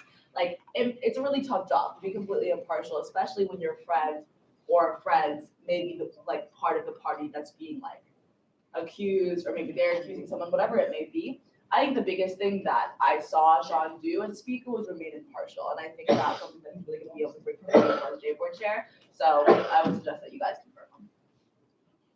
Any other questions? If I could just speak on working with Sean as his left-hand woman for I don't even know how many months. He definitely is qualified for the role. Every job he takes, he is dedicated to. Like for me, my entire responsibility was holding him accountable and helping him push his motives, but it required minimal effort for me because he's on top of things and he just wants to see the best for everyone. So I definitely recommend all of you taking the time to say yes to voting for him and putting him as the J board chair. Any other sessions to speak during this portion? Seeing none, we'll move into voting. All those in favor of confirming Sean to be chair of J board? All those opposed? Confirmed.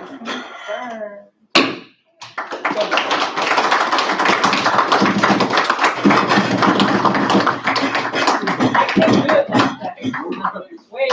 Where is he? I want to shake that right away.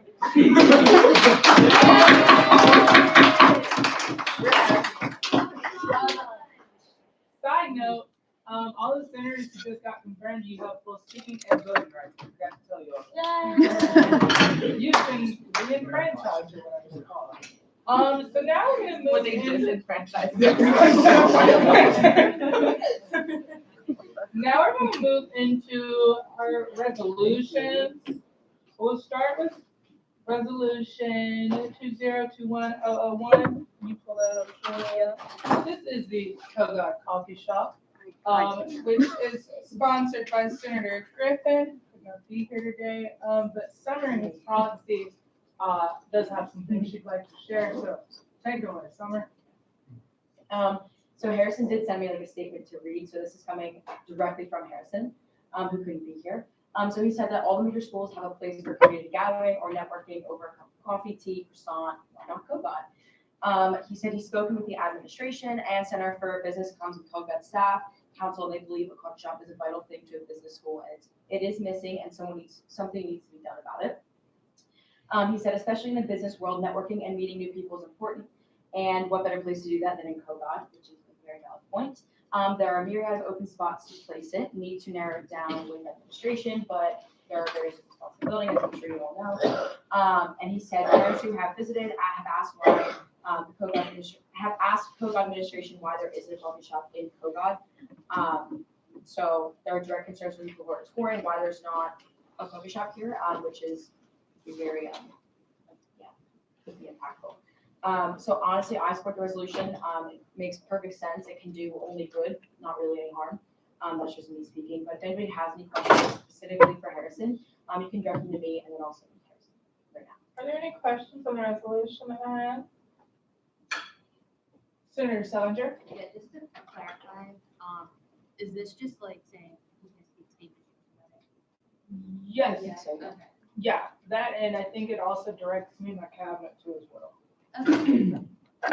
Yeah, it's fine. So would this coffee shop be like in coordination with like Chartwell's Catering, or would it be a student-run coffee shop? Yeah, I mean, I think that's definitely still TBD. Okay. It's, I think once they talk with the admin, they'll figure that out. Okay. Because we have both types of things, right? Yeah. So that'll be TBD. Yeah. I don't even know if I can do this as proxy, but does he have proposed spending, can I? Or no? What's the? Can I like ask questions as a proxy? Yeah. You have full like So, senator does rights. he have a proposed line of spending and who is gonna be the one that's going to be financing this, like funding it to be created? So I talked to Senator Griffin about this. He came to the office with this idea. And essentially, the monetary part of it will go through administration. But I know he said that he wants to talk to him and see if there's a way to kind of do it like how the DAF does it, where they have, well, I believe it's federal work study. To get students involved. He also mentioned maybe starting it off as like a cart first and then expanding out. But as far as the spending thing, the Senate has no control over that. That'll be a conversation with administration. Senator Jamar. Does he have like a location in mind? To my understanding, and you may have known more, that's also going to be a conversation within COGOD because they know they want it, but I don't know if they've talked about where yet.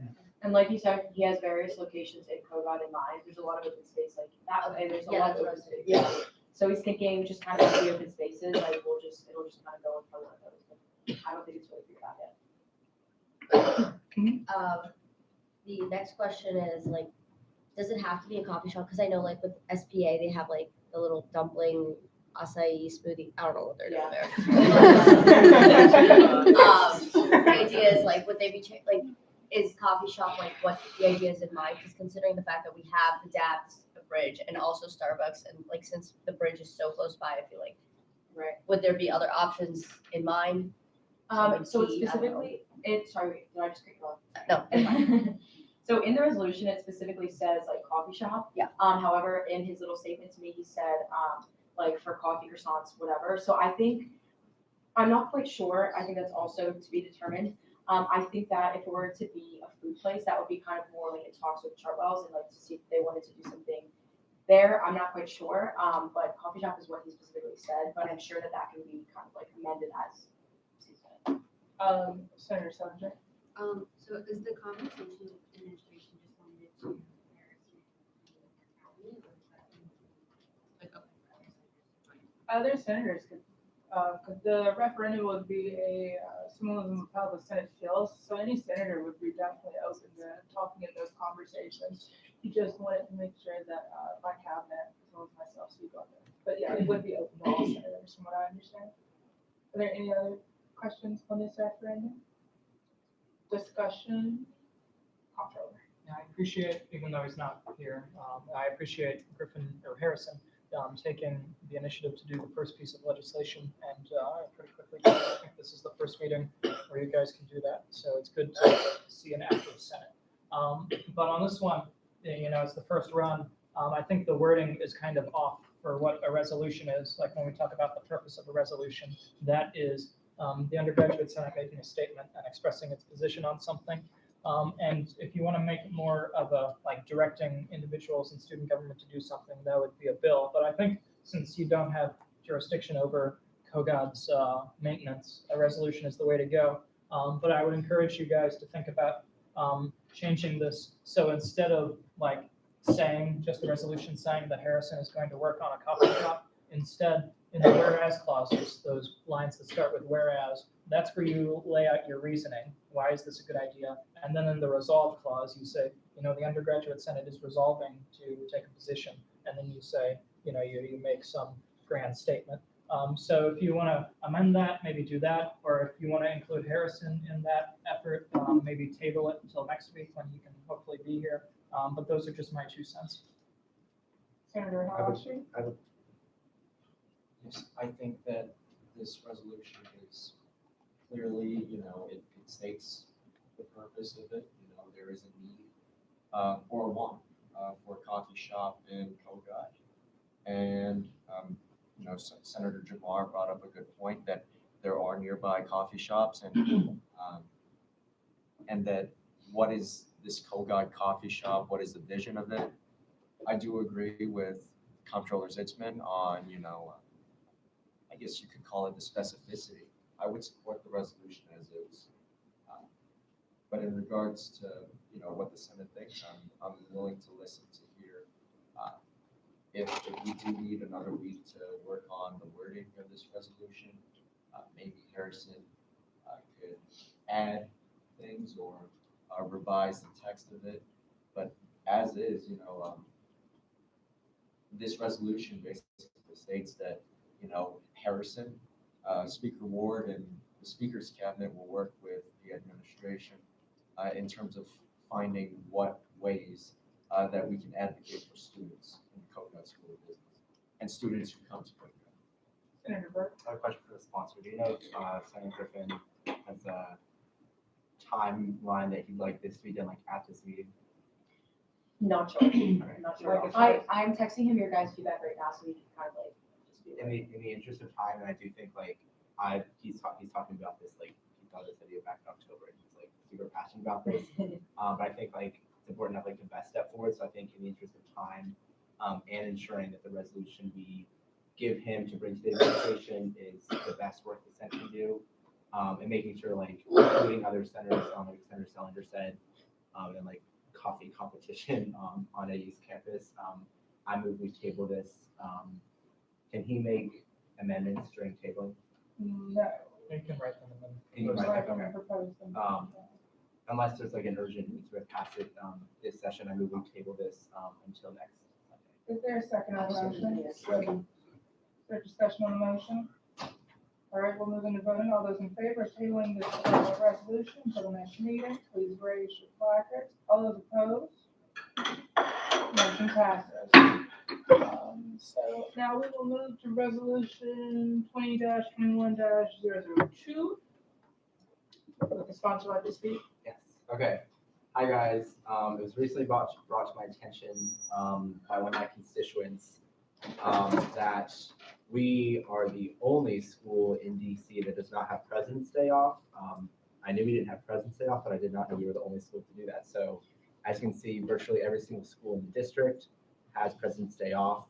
And I know in general, probably most of you would not like to honor the current president on President's Day, but I ask you to consider previous presidents, Abraham Lincoln, the Civil War, President Roosevelt in Depression, all presidents who have struggled and led our nation to fight for freedom abroad and within our own nation. And this resolution will do 2 things. First, American University Undergraduate Senate with ourselves would honor tomorrow as President's Day. And then the second piece is basically when I go to the university registrar, who's in charge of creating the calendar and what days are set as student holidays in the future, it will give me something to say like, hey, I'm not just one kid in school who wants an extra day off. The student senate and the student body believes there should be a day off. I'd also know that currently there's 8 weeks of school and there's only 1 break, MLK Day. President's Day is a federal holiday. I do think we should recognize it both to honor the presidents who have led our nation, but also we can all use a break, the staff can use a break. And as global warming increases, snow days are probably gonna be less and less frequent. So if you have any questions, I'd be happy to answer them.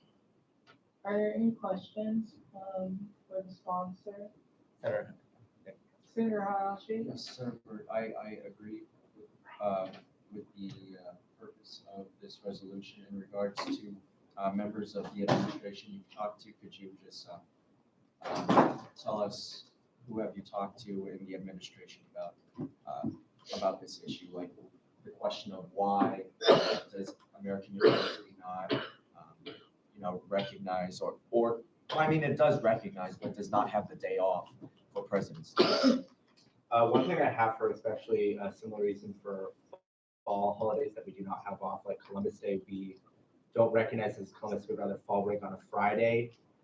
Is that after talking with staff, they feel that because it's always a Monday off, that ruins Monday, Thursday classes where throughout the whole semester, they end up losing class time.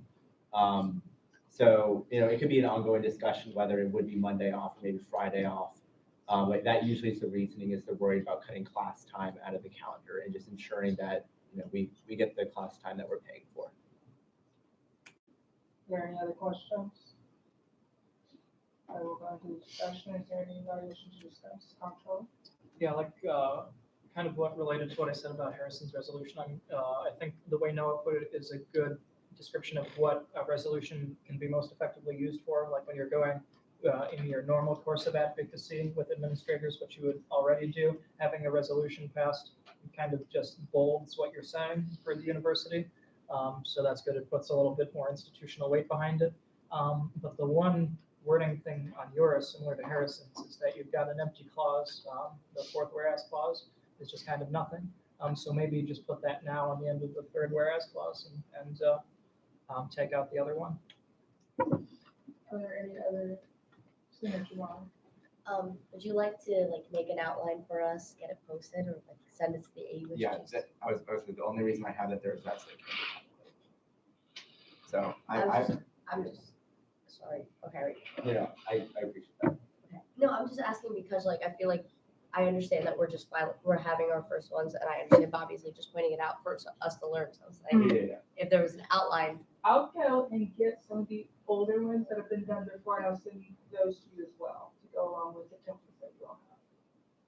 In that case, I move to amend the fourth paragraph and insert now after and in the third paragraph. And highlight that. Yeah.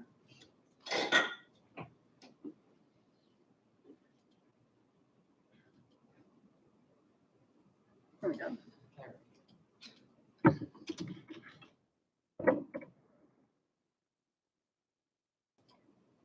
So now we begin voting on this, no, is there a second on the amendment? All right, now, is there a discussion on the amendment? Seeing none, we'll go into voting. All those in favor of adding the amended text to the document? All those opposed? It's going to pass. So now you can take the highlight portion. You can unhighlight the highlight portion and remove the strike portion. Senator House? I need to amend the last clause. So just after American University, I would add the office of the provost. So just therefore it is further resolved that the American University Undergraduate Strike Student Senate, Undergraduate Senate. No, just the Strike Student. The Undergraduate Senate recommends that the American University Office of the Provost and Office of the University Registrar add President's Day as a, student, what's the technical word?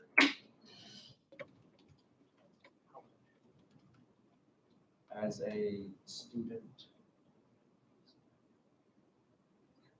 Sorry, I just need to get this word right.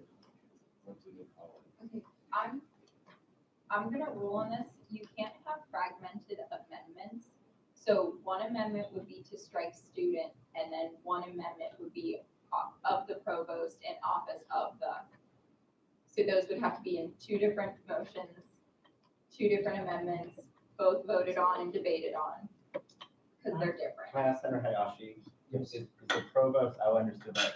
Yes. I understood So the registrar. the provost is the chief academic officer of the university. I've actually went to the provost's office. I'm gonna ask the question to clarify what we're doing here. So, in taking what the parliamentarian just said, I need you to pick which amendment we're working on right now, So and then I let's can just undo the other the one. office of the provost. Can I raise a Okay, comment? so can you, yes, No. wait, no, can you unstrike the word that's struck right now?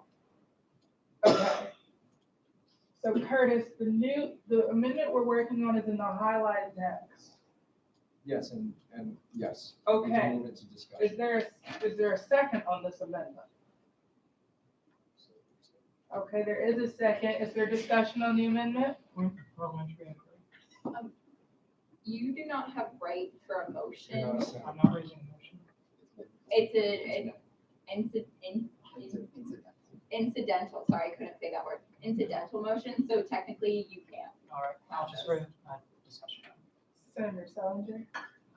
Yeah, Curtis, could you clarify, I know you started to do this, but clarify why you're having the office of provost? And Yes. the registrar office? Yes, so I've actually met with the, the staff of the provost office in regards to this specific issue. It would have to be both, the provost and the university registrar in changing the university calendar, because it does affect professors. It affects faculty and staff at American University. In terms of my advocacy for the last semester, I am still working on getting Monday and Tuesday before Thanksgiving, just making a week of Thanksgiving off. And in my experience with advocacy, you have to engage with more than one department in regards to it may seem like a small change to say, okay, we're not having classes on President's Day. But it takes, it would have to go to the faculty senate. It would have to go to the provost's office. There is a process for changing the university calendar. I've already been there in regards to talking with staff members of the provost's office, and it would involve them too. So that's why I'm making this amendment. You can go to the university registrar, but they'll send you to the provost office. And I think getting faculty senate, the faculty senate involved in this would also be beneficial to getting change done in regards to the academic calendar. Thank you. Senator Burke? I appreciate the senator making these changes, but I would like to point out the university registrar is under the provost, so I think by proxy this works. If we want to amend it, that's fine, but I feel like it's kind of a nitpicky thing to do in the interest of time. Senator Parsons? Parliamentary inquiry, are we on questioning or on debate? Debate. Okay, Yes. motion to end debate. Second.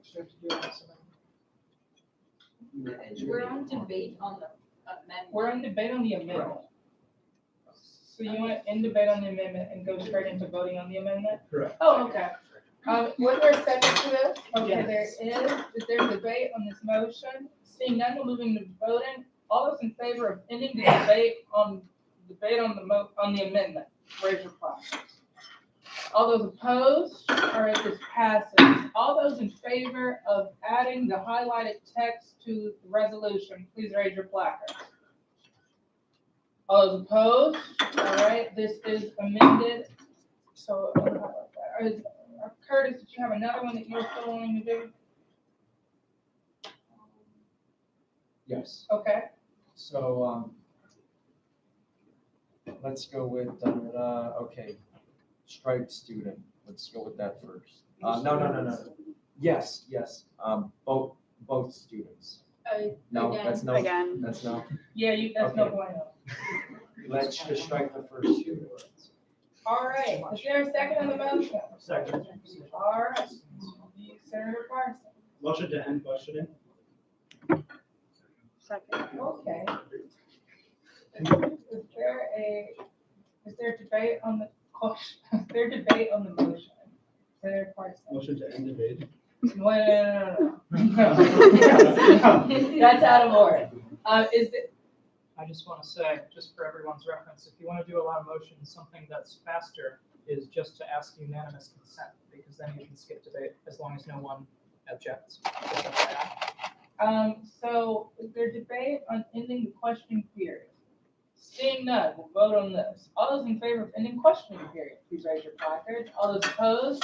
Passes. So now we're in discussion. Is there anybody who wants to discuss the amendment? Seeing none, we'll move to voting. All those in favor of striking out student, please raise your placard. All those opposed? This amendment passes. Curtis, is there another? And also, the second student, so as a student holiday, because, in Well, terms, in terms of it affecting, I mean, I'm not sure if Noah wants I it don't to just expect be the for teachers to students. show up to a classroom. Curtis has the floor. Or I'm- Curtis, I'm gonna actually so- roll this so we- out of order, because you've already given us the amendment, and we haven't moved into questioning or debate. Oh, so you're striking student, right? Yes, that's what Right. we're about to Right, talk and then about we can now. go. Is there any question on this motion? Seeing none, is there any discussion on this? Seeing none, is, all those in favor of striking out that out of the text, please raise, all those opposed? All right, this is amendment. Are there any more amendments on the floor? Seeing none, oh, Senator Salinger. I just have a question. Does President's Day have an apostrophe, and if so, where? It does not have an apostrophe. Then can I move to amend the second to last? Can we take that as one of our other things? Can we use that as a clerical edit and not a content edit? There's a lot going on right now. Martina? Martina, I need you to roll. No, yeah, you can have it as a clerical. Okay. Yeah. I So- believe it's only in that last paragraph that I use an apostrophe. So that'll be taken care of in my office. So are there any other amendments? Seeing none, we're moving to voting. All those in favor of passing this resolution, please raise your placard. All those opposed, resolution passes. So now that the next one is a referendum, I'm going to actually take roll again. Senator Miller, Here by proxy. Senator Brody. Here. Senator Roy. Let me go. Okay. Senator Hayashi. Here. Senator Hughes. Here. Senator Jamar. Senator Aguilar. Senator Castellet Noguez. Eduardo. Present. Thank you. Senator Sousa. Here. Senator Gamble. Here. Senator Byrd. Here. Senator Parsons. Here. Senator Alvarez. Here. Senator Rodriguez. Oh, that was no, okay, never mind, not here. Senator Stoney. Here by proxy. Senator Sellinger. Here. Senator Stillwell. Here. Senator Baston. Here. Senator Griffin. Oh, here by proxy. Thank you. Senator Doria. Senator Darian. And Senator Chowdhury. Here by proxy. Did you get the numbers? Is needed? No, no, Oh, no, okay, so- we'll figure it out. Thank you, just text that to me. Can you bring up the referendum? Okay, I think I emailed all senators in this room this referendum, so you all, oh. That's on the screen. Y'all did that for this? Yeah. Okay. Yes, it does. So we'll just let the sponsors here talk about it, huh? Okay, thank you. Yeah, I changed all this one. There's only 3 ads. Yeah. How about,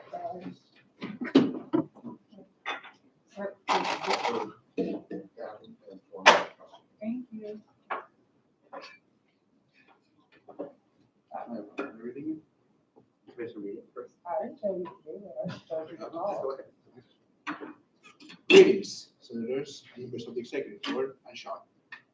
In 2014, a common creed rose above the students: divest now. A referendum was held in which our fellow students in 2014 wanted our board of directors to divest, to pull out all of the investments we had in fossil fuel companies. After many discussions and after many protests and many conversations about it, the board of directors decided that it was not financially sound to divest at the moment. But times change, and people do too. Back then, there was $18.8 million invested in fossil fuel companies. Today, it's just a bit over $4 million. Back then, it was 4% of our endowment. Today, it's only 0.6% of the endowment. So we can essentially say that divestment has started. And as a student representatives, it is our duty and our task to protect the interests of our fellow students to the utmost of our strength and capabilities. So now it is time that all those conversations that we had on our campaigns about divestment, it's time to turn them into action. It's time to let the board know that the students think about their actions, whether we wanted to keep on going with divestment which we all know the answer to. So we all call you to vote in favor of this referendum, so the students can say what they think about divestment. Also, Connor Miller is also a sponsor, and he wanted to say that he's in favor.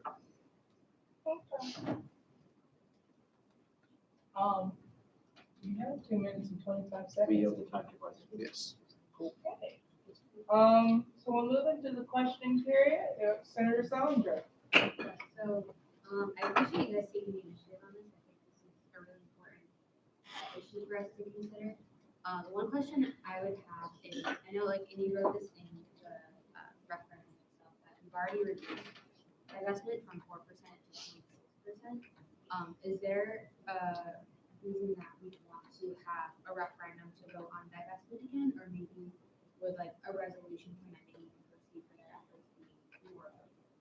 That's kind of what we're attempting to do here. I was here on campus in 2014, but from my understanding, it's a much more like confrontational, you are destroying our planet approach. And here we're saying, since 2014, the Board of Trustees has already divested kind of on their own, despite rejecting the call for divestment in 2014, which is kind of a weird stance they took then. So we are attempting to use conciliatory language because they did divest on their own. So I think I definitely understand this perspective, and it's great to come at them, commending them for what they've already done. And I think saying that they already have divested on their own does that role and purpose in commending the board. So, I guess why did you choose a referendum as opposed to like a resolution? Me, Eduardo, and Connor have been working with members of the executive board, especially Bobby.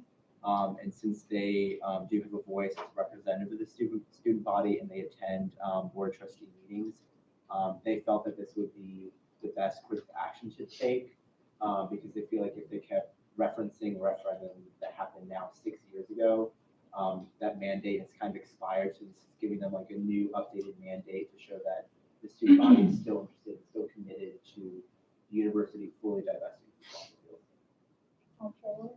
Would you give me a couple seconds to answer Katie a little bit more?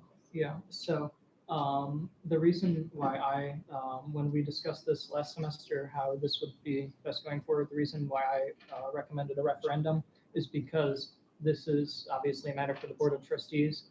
And in my experience working with the Board of Trustees this year and being adjacent to that work from other SG members in the past few years, the board really respects referenda. Like whenever they raise the student activity fee, they basically require a referendum, and individual trustees have personally asked student government members to put up referenda about specific issues. So every referendum that I know of that we've done, the Board of Trustees has taken interest in.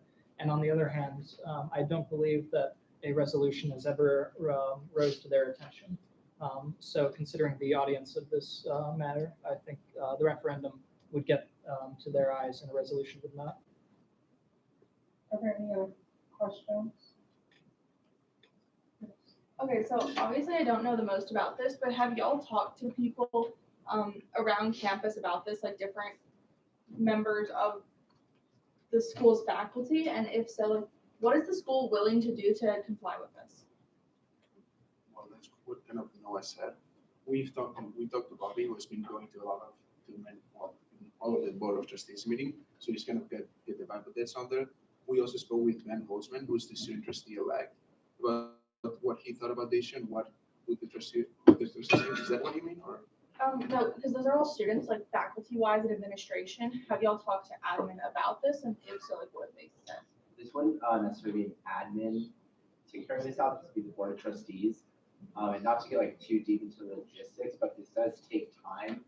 Bobby can speak more on this, but basically they have to sell off these larger funds, which are mixed with stocks that are both fossil fuel and non-fossil fuel. So they have to sell off like these larger pieces of investments and then buy new ones that don't have fossil fuel in them. So it takes a while to find these new investments, purchase them, sell off the old ones. So it's kind of a game of Jenga almost, where you're like trying to pull out the pieces without having the whole thing fall. Bobby can speak more on the specifics of that and logistics about the way the board goes into actually. You want me to? You can, is your question satisfied or do you want to further explain? Yeah, no, that's fine. Okay, Senator Salinger. Yeah, so maybe, Bobby might be a better person to answer this. A lot of the meetings, but do you know why, in 2018 there was such, or from 2018, like this month, there was such a large decrease in, investments in fossil fuels and like, what really kind of triggered that change, and then also part two to the question of what do you think the university would do to further divest and how long do you have to? So first, really quickly to your question, a lot of the information about how this works and how faculty and administration are involved are answered in a report that student government put out a couple weeks ago. If you go to ausg.org/reports, it's the first link. And in the creation of that report, which I was the lead author on, I did correspond with the university CFO and some trustees. And then to your question, Katie, why there was that drop, it's because the university